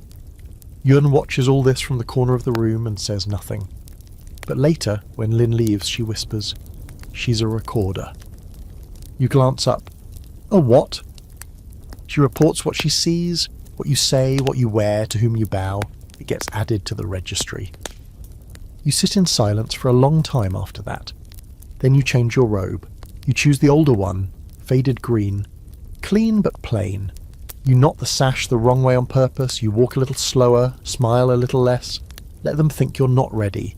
Let them think they're early. Because ghosts move better when you forget they're there. Speaking of ghosts, you start seeing her again. Spring Reed, or what's left of her. She's been reintroduced to the tea hall slowly, carefully, as if she's something fragile and possibly cursed. Her feet still bear scars and her voice is a whisper, but she bows with perfect timing and wears a robe with silver embroidery. Not new, but maintained. When she sees you, she doesn't smile. She just holds your gaze a moment longer than necessary. You nod, nothing more. But that night, under your pillow, you find a slip of paper. 4 characters written in faint ink. Not all flames die. No signature. No need for one. The ghost has spoken. The harem is full of ghosts. Not dead ones. Living ones. Women who were too bold, too smart, too favoured. Women who were forgotten. Repackaged, renamed, reassigned. Women who speak through gestures now, through glances, through coded embroidery stitched into sleeves and left in plain sight. There's a fringe belief among some palace historians that the ghosts of former concubines linger in the halls, not as apparitions but as echoes. That the palace, so saturated in longing and fear and love and blood, has developed a kind of memory. That when you hear a door close without sound or a candle flicker in a room with no wind, it's not coincidence, it's continuity. You begin to believe it. One night, while walking back from the baths, you pause by the Hall of Forgotten Scrolls. You're not supposed to be there. It's sealed most days, full of records no one reads and names no one utters. But the door is slightly open. Inside, the shelves are packed. Dust glows in the moonlight. Scrolls wrapped in ribbon, tied with string, buried beneath newer records. You shouldn't enter. You do anyway. You pull the first scroll your hand finds. It's dated 3 emperors ago. A list of names. Names of concubines lost to fire, illness, and exile. The ink is faded, but one name is underlined. You trace it. The name doesn't mean anything to you, not yet. But it will. Because this is how the harem remembers, not through monuments, but through whispers, through threads, through blood on silk, and through girls like you, too clever to be caught, too careful to be crowned. The morning comes thick with fog, the kind that clings to skin and turns stone paths into rivers. You step outside and feel like you've wandered into a dream, or perhaps a memory too large to wear. The garden is empty. No attendants sweeping fallen petals, no birds chattering from the rooftops. Just stillness and the quiet sound of water dripping off carved eaves. You tighten your robe around your shoulders and move through it slowly, each step soft as if the earth might echo. Today you're being summoned, not for embroidery, not for tea service, not for another politely veiled interrogation disguised as etiquette training.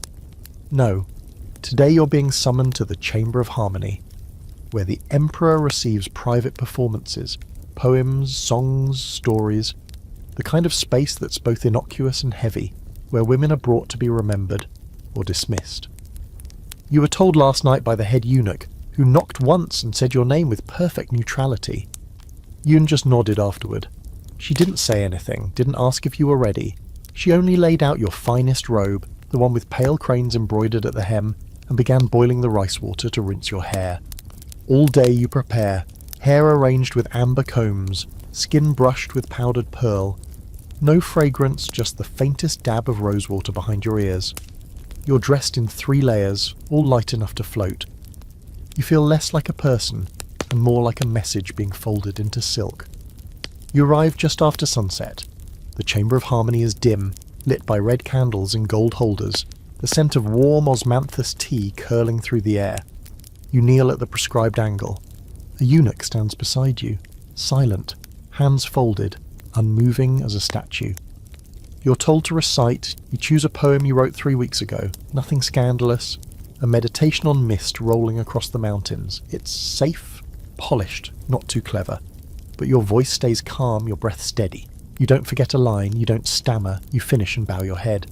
And then, silence. You wait. Still silence.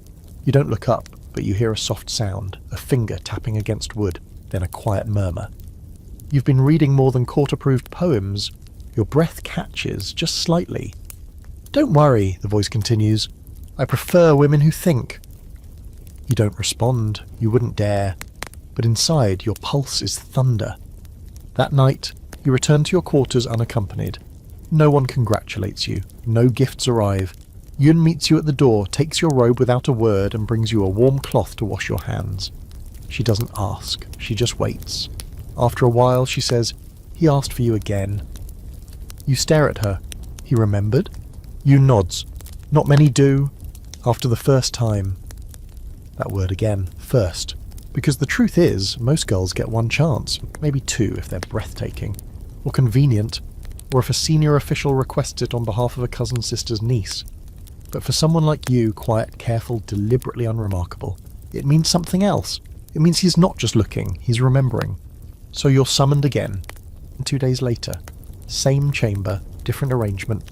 This time he speaks before you do. He asks your opinion on a poem. One he read earlier that day. He recites a line. It's misquoted. You hesitate. And then, because you're tired, because you're human, because you've been rehearsing this moment for months, you correct him. Gently, respectfully, but still. There's a pause. Long enough for you to think this is where it ends. Then he laughs, just once.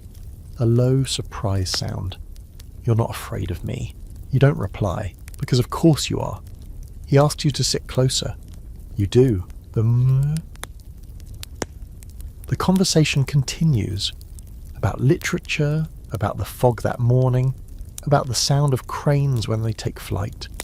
You speak carefully. You make no jokes, you make no assumptions, and you never ever make eye contact unless invited. The third time you're summoned, it's different. No poetry, just tea. You pour for him. You do it exactly as you were trained. 3 turns of the wrist. Half a finger of headspace left in the cup. You set it down and step back. He doesn't drink. He looks at you. And for the first time, you wonder if he knows your real name. After that night, your world shifts, subtly, deliberately. You're assigned a new sleeping chamber. Larger. Closer to the Emperor's path, the window faces the east, where the morning sun slides across the sill like warm silk. Your meals improve, not lavishly, just enough to remind you that someone is paying attention. The dumplings arrive still warm. The fruit is ripe. The tea is never bitter. The other girls begin to notice. Some smile more often when they pass you. Some frown. One offers you a tray of candied almonds. Another accidentally spills rice water near your slippers. You accept both gestures the same way, silently, with a bow. Yun remains unchanged. She simply says, "Don't get comfortable." You don't, because history's full of favourites who fell. There's the case of Consort Jen, beloved by the Guangxu Emperor, executed by order of the Empress Dowager in a fit of political preservation. They tied her in silk, threw her down a well. Her name was erased. Her poems were not. And of course the favourite of Sultan Ibrahim I, tormented by rivals until she lost her child and her place in the harem. Forced to serve tea to women who once bowed to her, she survived. But only just. There's always a risk in being remembered. You lie awake that night, watching the shadows shift along the lacquered ceiling, feeling the weight of proximity pressing against your chest like a too heavy robe. You remember what Yoon said. Useful. You are now. But for how long? And to whom? At the very edge of sleep you hear a voice in your head. Not the Emperor's, not Yoon's, not your own, but something deeper, older, like it's rising up through the stone beneath the palace. It says, "The closer you fly to the centre, the more the walls remember your shape." You don't sleep at all after that. 30 isn't old, not in the world outside, not where village women carry toddlers on their hips while sowing fields and bartering over bundles of onions. Not where men grow their first beards at 25 and are still considered boys. But inside the harem, 30 is a death sentence, or, more accurately, an expiration date. The moment when you stop being a blossom and start being a withered branch. There's no fanfare, no mourning, no farewell scroll in cursive poetry, just a quiet shift in language. You notice it first in the way the eunuchs address the older concubines. They stop calling them by flower names. No more jade magnolia or snow orchid. Suddenly, it's just Madame Lin, Lady Sue. Titles that sound elegant but land heavy. Titles that mean your story is over, you're now part of the scenery. This week you turn 29. You don't tell anyone, but Yoon already knows. Of course she does. She brings you a piece of lotus cake early in the morning, cuts it in half and says, "Eat it now." After this they'll pretend you don't like sweets. You both laugh. A little too loud, a little too bitter. The cake is soft, mildly sweet, and tastes like everything you've tried not to want. You've been summoned 4 times now, not in a row, not obviously, but it's enough that the guards at the Chamber of Harmony nod when they see you. Enough that your robe is replaced without asking. Enough that your name has stopped appearing on chore rosters. You're no longer in the linen rotation, no longer required to pour tea for visiting wives of minor ministers. You exist in a liminal space now, between favoured and replaceable, between remembered and retired. And around you the senior flowers are fading. Lady Yi, your poetry tutor, once luminous, once clever, has developed a cough that keeps her up at night. She still recites verses in the garden, but her voice is thinner, her skin pale beneath her carefully applied rouge. When she sees you now, she nods with distant approval, like a teacher watching her student approach the edge of a cliff. "I had a son once," she says one evening unprompted. "He lived 10 days, just long enough to be named, just long enough for them to remember how expendable I was." You don't know what to say, so you don't say anything. She doesn't seem to mind. Other older concubines disappear more discreetly. One is said to be ill. Another has chosen a religious life. One is relocated to the Western Garden, which everyone knows is shorthand for not needed anymore. You pass them in the hall sometimes, dressed in simpler robes, their hair braided low instead of pinned up. They wear smiles like paper masks. They don't speak unless spoken to. They don't move too quickly or too slowly. They are trying to vanish with dignity. In rare cases, one is promoted to palace scholar or ceremonial attendant. Roles that sound important but mostly involve arranging incense and correcting the posture of younger concubines. A reward for good behaviour, a cushioned fall. You overhear a younger girl ask, "Do they cry when they're sent away?" The answer is whispered. Only the ones who believed they'd be loved forever. You don't believe that. You never did. The harem is not built for love, it's built for proximity, utility, the balancing of power and bloodlines. Affection, if it appears, is incidental, a side effect, like heat from a lantern you're not allowed to touch. Still, being near the emperor has changed you. Not just your status, or your meals, or the texture of your pillow, but the way people speak to you, the way they look at you, like you've tasted something they haven't, something they want, or something they fear. But that proximity comes with an expiration. The emperor is nearing 40 now, still strong, still sharp, but his gaze has begun to drift toward younger women. Girls barely 15, newly arrived from distant provinces, plucked like seasonal fruit.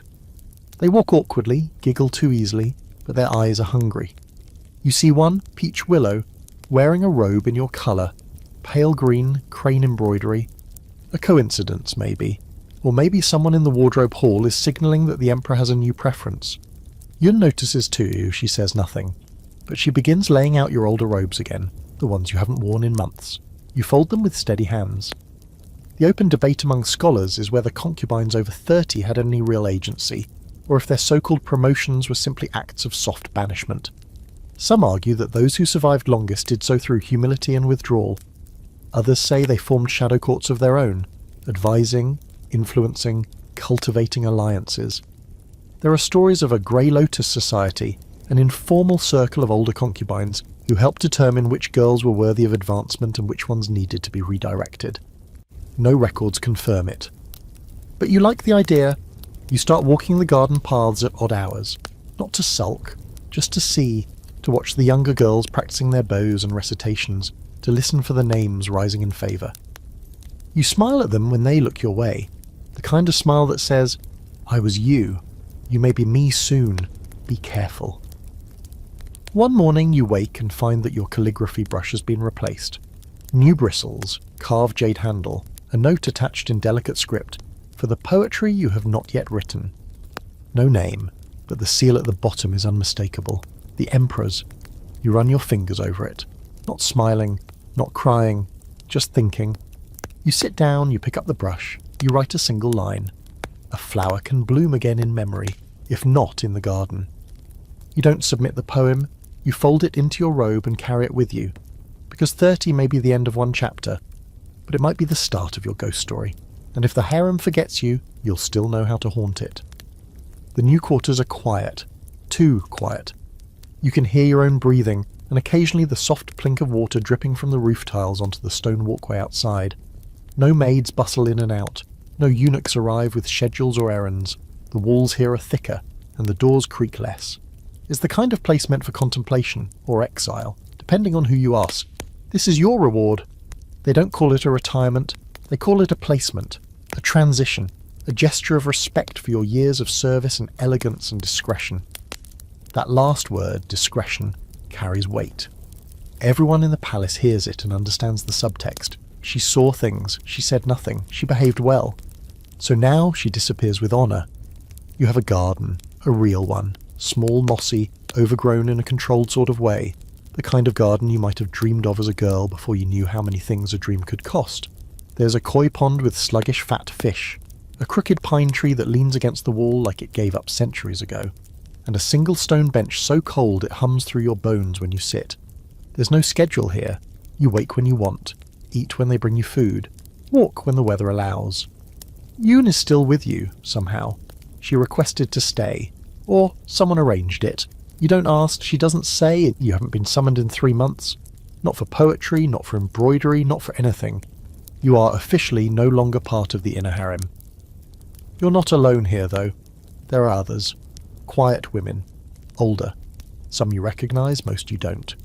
They move slowly through the corridors, their hair streaked with grey, their eyes glassy from too many candlelit years. They don't speak much. When they do, it's about food or weather, or nothing at all. One of them has taken to writing on leaves with a pointed twig. She sets them afloat in the koi pond, then watches as they sink. You don't ask her why. You have a title now. Honoured Consort Emerita. It sounds impressive. It means nothing. You can't leave the grounds. You can't attend ceremonies. You can't wear red. Your letters, if anyone ever sent you any, would be read, copied, filed away. You're still property, just older and quieter. The historical records call this the gentle descent, a phase in which favoured concubines are respectfully removed from view, usually after childbearing years have passed. They are moved to less visible residences, given titles that sound like rewards, and slowly replaced by women half their age. Some enter nunneries, others take up painting. A few become shadow advisors to younger women, but always quietly behind closed doors.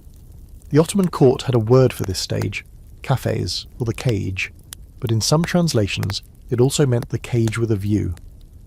There's a fringe story about a former favouriter who trained sparrows to carry messages to the gardens below. No one knows if it's true, but the symbolism is poetic enough that it's been retold for generations. You write poems still, but only for yourself. Short ones, barely longer than a breath. The clouds no longer watch me, they've moved on to another roof. You don't write them to be clever, you write them to remember how to shape words, to give yourself some edges in a world that's starting to forget you. Some days you get visitors, not often. A young concubine once assigned to carry your tea now bows deeply and thanks you for something you don't remember saying. She's wearing your old colour, pale green, cranes at the hem. Her hands tremble. She doesn't meet your eyes. You nod, offer her a bowl of plum wine and say, "It passes faster than you think." She doesn't understand. She will. You hear rumours still, carried in the clatter of serving trays and the gentle betrayal of 2 loud whispers outside your door. The Emperor is ill. Or maybe not. Willow Whisper has not appeared in public since the baby was moved to the education wing. The Imperial Mother is fasting. Or maybe mourning. Or plotting. No one knows. Everyone guesses. And you, once a whisper, then a name, then a title, are now just a shadow behind a silk curtain. But that's where the power is, isn't it? Because shadows can watch and remember. One evening, as the sky turns the colour of old lacquer, Yoon brings you a bundle. It's wrapped in grey cloth, tied with plain twine. No seal, no message. Inside is your old hairpin, the one shaped like a crescent moon, long forgotten, thought lost. You hold it carefully, tracing the worn metal. Who sent it, you ask? Yoon shrugs, but her eyes betray her. You don't press. Instead, you take the pin and slide it into your hair, even though you haven't worn it in years. It's too ornate for your status now. It's inappropriate. You wear it anyway. That night, you sit in your garden and watch the fish rise to the surface, their mouths gaping at nothing. You drop a few crumbs into the pond and whisper the name of a poem you never finished. You think of Lady Yi, long gone now, of Spring Reed, who survived fire and disappeared anyway, of Peony Spring, renamed Silent Orchid, who lives somewhere in the western wing speaking to no one. of Will-O-Wisp and her son growing up in the halls you'll never see again, and of the Emperor, who still has not said your real name aloud. Maybe he forgot, maybe he never knew, but the walls remember, the silk screens, the scrolls buried in the archives, the servants who watched and never spoke, the stone tiles worn smooth from your steps. You are not a favourite anymore, but you are still here, still breathing, still remembering. It starts with a letter that doesn't arrive. You don't expect one, of course. No one in the gentle descent expects correspondence. It's not that anyone forbids it, it's that silence becomes the default. But somehow the absence of a message is louder than anything you've heard in weeks. Word travels slowly in this part of the palace. It has to travel through too many hands, too many filters, and yet, one morning as you're sipping warm barley tea beneath the crooked pine tree, you catch a phrase whispered between two passing attendants. He hasn't spoken in days. You don't ask who, you already know. The Emperor's dying. No public announcement has been made, not yet. But you've lived in this palace long enough to recognise the signs. The sudden stillness of bells that once rang at dawn. The disappearance of flute music during meals. The way the corridors smell less like incense and more like boiled herbs. And the new silence, thicker, older, clings to the walls. You tell Yoon nothing, but she feels it too. She starts closing the window shutters at night, even though it's summer. She boils your water longer. She wakes earlier, moves more slowly, listens harder. Then one morning a small package appears outside your door. No seal, no ribbon, just a flat wooden box wrapped in red string. Inside a folded scroll and beneath it your poem. Not a copy, the original, the one you never submitted. A flower can bloom again in memory, if not in the garden. It's written in your hand, you feel a strange flutter in your stomach, part dread, part awe. Someone kept it. All this time. The scroll is brief, 7 characters, each inked with the care of a calligrapher who knows he's being read for the last time. They do still bloom, you know. No name, but the brushstroke on the final character, the long trailing tail of the bloom, is unmistakable. You sit for a long time holding the box, your hands trembling secretly, the tea forgotten beside you. You don't know what it means, not really. A farewell, a memory, a reminder. You're not summoned, not even now, but something shifts inside you. That night, you pull out every poem you've written in the last year. You smooth the creases, re-ink the faint ones. You organise them, not by date, but by mood, by shape, by ache. Yoon watches silently, her fingers folding the edges of your older scrolls with reverence. Are you submitting them? She asks finally. You shake your head. I'm remembering them. For days, the air grows heavy with anticipation. The palace does not grieve openly. Not yet. But it prepares, the way it always does, with silk and prayer beads and long walks down polished corridors that lead nowhere. You think of history, of emperors who lingered for weeks, or fell in a single afternoon, of power slipping through fingers like river water. There's a recorded case from the Song dynasty of an emperor who, on his deathbed, called for a concubine he hadn't seen in 20 years. She came, holding a pomegranate he once gifted her. He died before he could speak.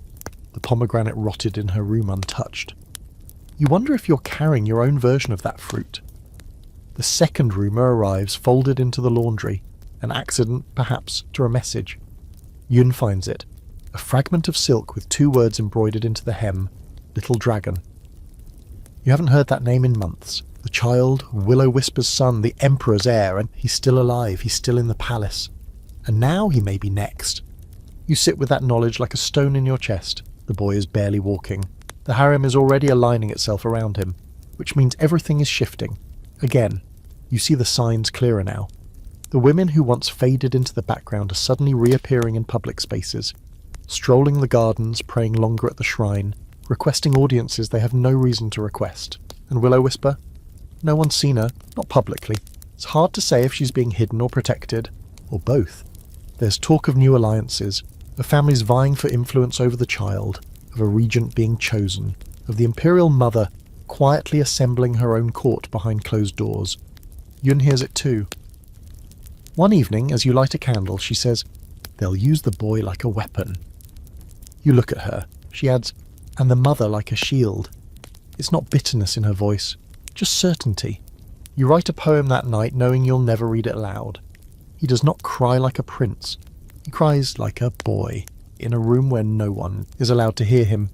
You roll the scroll and place it inside the wooden box, next to the poem that was returned to you, next to a small bundle of plum blossoms dried months ago. You don't want to forget. Not that you could, because the harem may have stopped looking at you, but you are still watching them. The next day a girl appears outside your quarters. 16 maybe. Pale eyes, long fingers, a new robe that doesn't quite fit. She bows low and stammers a greeting. I've been sent to observe, to learn. You glance at Yoon. She nods once, expression unreadable. The girl is young, too young. She doesn't know how to kneel without wobbling or hold her sleeves the right way. But she tries. You pour her tea, she flinches. You tell her, don't be too clever, but don't be too soft. She blinks. What should I be? You pause, then say, quiet, but awake. She nods like she understands. She doesn't. Yet. You think of the cycle, the inevitable arc of it all. Girl becomes favourite. Favourite becomes memory. Memory becomes whisper. And in some quiet corner of the palace, a girl like you sits with her own box of poems and wonders whether she was ever truly seen. But this time something is different. You've seen it now. The full shape of the wheel. The way the palace moves. Sometimes gently, sometimes with teeth. You've survived its gaze and its silence. And now you're becoming something else, not a ghost. Not yet. But something close, a witness. The morning they announce the Emperor's death, the sky is clear. Painfully so, no clouds, no breeze. Just a stretch of bright blue. So blank, it feels like a mistake.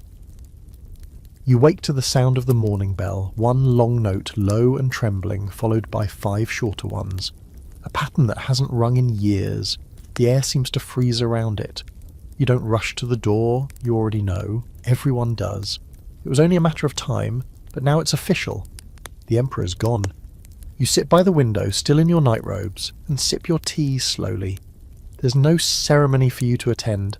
No role for you to play in the procession. Your mourning robe arrives in a folded bundle by the mid-morning. Grey silk, plain stitching, the colour of ashes left too long in the brazier. Yun lays it across your bed, smoothing the fabric once. It begins again, she says. You nod but say nothing. In the outer courts, chaos simmers beneath layers of ritual. The inner court, however, remains frozen. That's how it works. Still water on the surface, currents underneath. The announcement is read aloud in formal halls, scrolls dispatched to provinces, seals passed from trembling hands to ambitious ones, and within the harem, everything sharpens. The mourning period is strict. No laughter, no music, no painted lips or scented oils, no bright fabrics or polished hairpins, just silence, prayer, and endless, precise gestures of reverence. But grief here is not what it looks like outside. No one cries, not publicly. Crying is a luxury. A signal that you had something real to lose. For most women in the palace, the Emperor's death is not heartbreak. It's exposure. Now the question hangs heavy in every corridor. What happens to us? Willow-Whisper is no longer a concubine, she's the mother of the heir. Her fate is still uncertain, but everyone agrees she's untouchable, for now. She's reportedly been moved to the Pavilion of Ancestral Light, closer to the Imperial Mother's wing, surrounded by guards and advisors and women who only speak when spoken to. Her son, Little Dragon, is too young to rule, which means someone else will. A regency, an interlude, a power struggle wrapped in silk and paper lanterns. And you're no longer even a pawn. You're a piece taken off the board long ago, watching the new game begin from the edge of the table. Still, there's movement around you. Former favourites resurface. Old rivals appear at temple ceremonies in their mourning robes, eyes downcast but glittering with calculation. Even Silent Orchid, the girl once known as Peony Spring, makes a rare appearance. Her hair is shorter now, her robe simpler. She looks straight ahead and bows with perfect form, but you catch the faintest flicker of something under the surface. Memory, maybe, or defiance. You see it everywhere. Women who were once discarded now shifting into new positions, not out of favour but out of view. And the ones who have stayed quiet, like you, are starting to matter again. Not for beauty, not for charm, but for what you remember. Because in the vacuum left by the Emperor's death, information becomes currency, and suddenly your past is valuable. You receive a visitor 2 days into the morning, not the emperor's son, not the imperial mother, not even a fellow consort, but a eunuch, high-ranking, impeccably dressed, voice like paper being folded. He bows just enough to acknowledge your former rank, then presents you with a sealed scroll. You open it. Inside, a list of questions, all about the emperor, his habits, his reading preferences, his views on particular ministers, whether he ever spoke of his son's education. You look up, expression unreadable. Why me? The eunuch blinks slowly, because he remembered you. It's a strange kind of intimacy, isn't it? To be called upon not as a lover, but as a witness. To be asked to document the man you once recited poetry to while your knees ached on lacquered floors. You answer carefully, not too much and not too little, enough to remain useful, not enough to be dangerous. The next morning, a new hair comb appears on your table. Simple, bone white, no inscription. You know exactly what it means. We see you. You place it gently in your hair and say nothing. History is full of forgotten women who left no records, but sometimes they left signs. There's a fringe theory among court historians that after a ruler's death, the women closest to him, those consorts who once shared his breath, his moods, his silences, played a subtle but decisive role in shaping the official narrative, what they chose to emphasize, what they omitted, what they suggested in scrolls, in mourning rituals, in the way they folded their robes during ceremonies. You understand that now. You're being asked to curate a memory. Not his, yours, a version of him that will live in scrolls and rituals long after the living have forgotten the real man. And in doing so, you're writing yourself back into the story. You spend the next days in quiet work, drafting poems for temple readings, advising younger women on how to bow at the proper angle during remembrance rites. You're not in charge, but you're no longer invisible. And Yun, your shadow, your witness, smiles more often now, only slightly, only when no one else is looking. Do you regret it? She asks one night as she brushes your hair. Regret what? Not clawing your way higher. You consider, then, I didn't fall, that's enough. She nods. You both know many who did. That night you write another poem, not to share, just to keep. He ruled for 20 years. I survived them, and now I sit among the koi, listening for footsteps that no longer come. You fold the scroll and place it in the wooden box with the others. The morning continues. The bells ring. The boy prince is seen once in public, carried in ceremonial arms, blinking against the sunlight. He doesn't wave. He doesn't cry.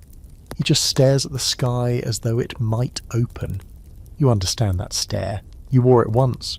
Now, from your small quiet corner of the palace, you watch the next story begin. And you wonder what shape your memory will take when someone else finds your name in a list. You hear her before you see her. The measured step, the deliberate rustle of silk that announces a presence too well trained to stomp, but too important to whisper. You're sitting beneath the pine tree again, writing another half-finished poem about cloud shadows on water, when Yun stiffens beside you. That alone is enough. You don't turn, you don't stand. You simply place your brush aside, straighten your spine, and lower your eyes. The imperial mother arrives like a change in weather. She doesn't speak right away. She never does. It's one of her favourite weapons, the pause. She lets her silence unfold like silk between you, heavy with implication.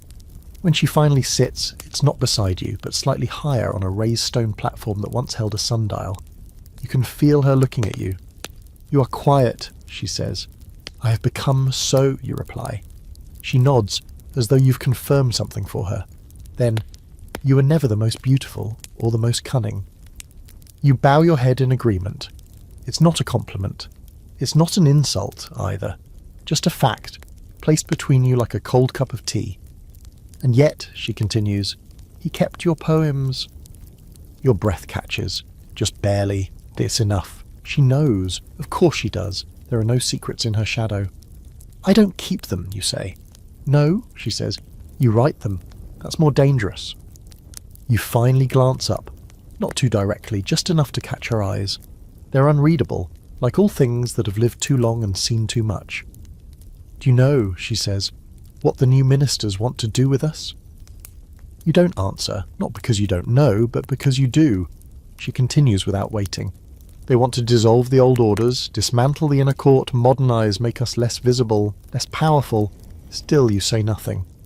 And what do you think of that, she asks. This time you speak carefully. I think anything that wants to forget women like us will eventually fail, because it misunderstands what memory is. She watches you for a long moment. Then she smiles, not warm, not kind, but almost satisfied. I need scribes, she says. Women who remember. Your pulse skips. You will write the history of this place, not the version the ministers want, the real one. She doesn't say you're honoured. She doesn't say this is a promotion. She doesn't need to. The message is clear. Your pen is now your weapon. And your cage. She stands. Her robes fall around her like ripples on water. Start with the Emperor's final year. Use your own words. Don't make him a hero. You bow deeply this time. Yes, honoured mother. When she leaves, you stay kneeling until Yoon touches your shoulder. She chose you, Yoon whispers. No, you say softly. She preserved me. That night you don't sleep. You lay out your scrolls in a line across the room, your old poems, your fragments, your unsent letters. You gather the pieces like bones, ready to stitch them into something that breathes. Not flattery, not fiction, truth. But truth in the palace is never clean. It must be clever. Dressed in metaphor, shadowed in myth, it must pass through the filters of elegance and subtlety and danger. So you begin. Not with his name, not even yours, but with a scene. A girl, kneeling by a lacquered screen, reciting a poem about cranes and mist, while the Emperor watched without blinking. You write how her voice didn't tremble, but her fingers did. How the embroidered hem of her robe was fraying and no one noticed. How, afterward, he forgot her name but asked to see her again. How that contradiction became the whole of her existence. You write of the others, Springreed and her fire, Willow Whisper and her silence, Lady Yi and her son who lasted just long enough to hurt. Peony Spring turned into Silent Orchid, and the girl in green who once wore your face, You write of the bathwater filled with rose petals and fear. Of poems that meant nothing. Of poems that meant everything.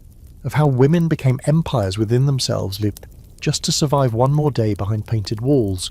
You write of him, not the man, the presence, the weather pattern you shaped yourself around, the gold thread stitched into your life without permission.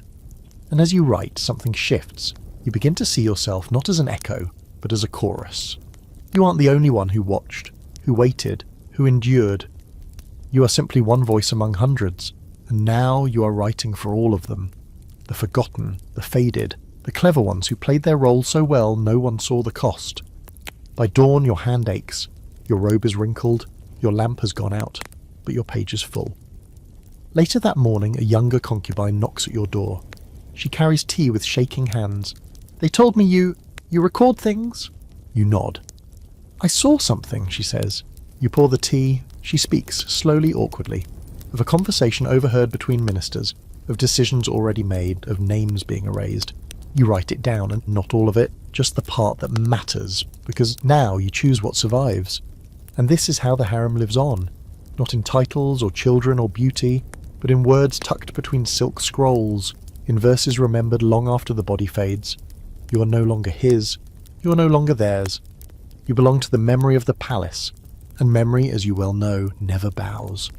The day they move the boy to the Southern Academy, the sky opens up. Not with rain, no, it's too dry for that, but with wind, sudden and biting, tugging at banners and fraying silk sashes as if the palace itself is shivering. You feel it before you see it, that hollow pull in the air, the hush that falls over courtyards as the sound of small ceremonial drums begins to echo down the halls. This is not a procession, it's a message. Little Dragon is now officially the heir in training. Still not emperor, he's too young, barely 7, but the gears of power are grinding into place. A new court is being built around him. Tutors, advisors, handlers. You hear that Willow Whisper did not accompany him, that her health has declined, that she asked for silence and was given a closed door. Whether she chose to be left behind or was quietly shelved, no one will say. You stand at your window and watch the dust kick up in pale spirals. You remember the first time you heard him cry behind that silk screen in the nursery. You remember thinking he didn't sound like a prince, just a child born into a cage. And now that cage is larger, better furnished. but still locked. The Empire will feed on him like it fed on you. And you are now the record keeper. Not by title, but by necessity. Your scrolls have grown into a second life. They line the shelves of your room, each tied with pale blue ribbon, categorized in your own private way, lies believed, truths unspoken, things almost said. You know no one else would understand the system, but Yun, ever patient, has begun memorizing the order anyway. She has not left your side in years. Some days you think of asking her why, but you already know. You are two ghosts circling the same pyre, waiting to see which one would vanish first. Now you keep each other tethered. The younger concubines visit more often now, quietly. At first, they come under the pretense of paying respects, then they stay longer. One brings a poem, another brings a question. One girl, barely 16, face still round with youth, asks if it's true that the Emperor once read aloud to you. You smile. He read badly, but he tried. They laugh the way girls laugh before the world sharpens its teeth. It's soft and unsuspicious. You let them believe what they want, that maybe it was romantic, that maybe for a moment it meant something. And you remember the exact moment you stopped being in love with him, not with the man, but with the idea of mattering. It was the day he called you by a flower name that wasn't yours. A gentle mistake, an easy one, but in it you heard your expiration. You smiled, bowed, corrected nothing. You never heard your real name from his lips again. Now, every time you dip your brush in ink, you anchor your name in the bottom corner of the scroll, not large, not bold, but present. Not a petal, not a pseudonym, just you. That is your defiance. History, as recorded by the court scribes, will leave out the scent of the baths, the exact ache of kneeling too long on stone, the internal scream of being remembered only for your quiet. But your history, your version, doesn't need permission to exist. And now it lives in the hands of those girls, in their copying, in their questions, in the way they sit with you, not because they're told to, but because something in them knows the importance of listening. There's a fringe theory that some emperors had secret consorts, unlisted, unacknowledged, kept entirely in shadow. Women who were too clever, too dangerous, or too beloved to be public. Historians call them the unseen lineage. No evidence survives, of course. Just a handful of poems, unsigned and uncategorized, found centuries later hidden inside the binding of palace record books. You like to believe that. You like to imagine that memory, too, can rebel. Yoon has begun assembling your work into formal collections. You never asked her to. She just started doing it. Tied each scroll in silk bands, pressed dried petals into the corners, inked labels in her small, sturdy script. You pretend not to notice when she stays up late, adjusting the order, muttering dates. One morning she places a bound volume on your table. It's simple, handmade, cream-coloured silk cover, no title. Inside, your story. One you wrote with hesitation, with heartbreak, with 1,000 edits made in the margins of your soul. You trace your fingers along the spine. Do you think anyone will read it? You ask. Yoon shrugs. If not now, later. She doesn't need to say more. You both know the palace forgets until it doesn't. You've lived enough versions of yourself to understand that truth is not a thing carved in stone, but written in breath. And breath lingers in tapestries, in old robes, in garden stones worn by silent footsteps. The bell rings again outside, 3 notes this time. Evening prayer.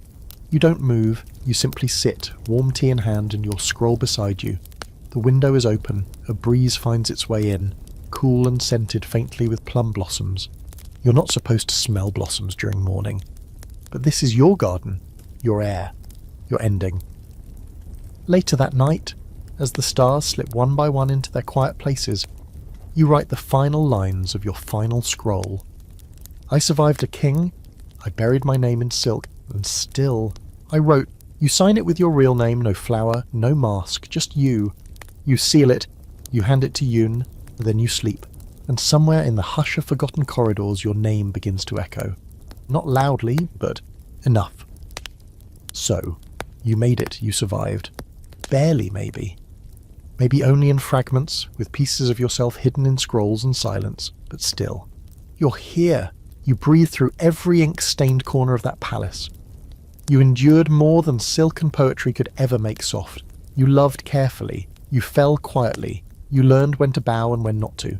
And somehow you came out the other side, not as someone's possession, but as someone with a voice. Buried maybe, but not broken. Let's be honest, you probably wouldn't survive life as a concubine. Not all the way through. Not with your opinions, or your sarcasm, or your habit of asking inconvenient questions like, why does this gold room smell like repressed trauma? No. Most likely you'd make it a few months, get exiled to the tea storeroom for misusing the Emperor's favourite metaphor, then spend your days stealing extra dumplings and composing haikus about revenge, which, honestly, not the worst outcome, but even if you wouldn't survive it, she did. The one in the story.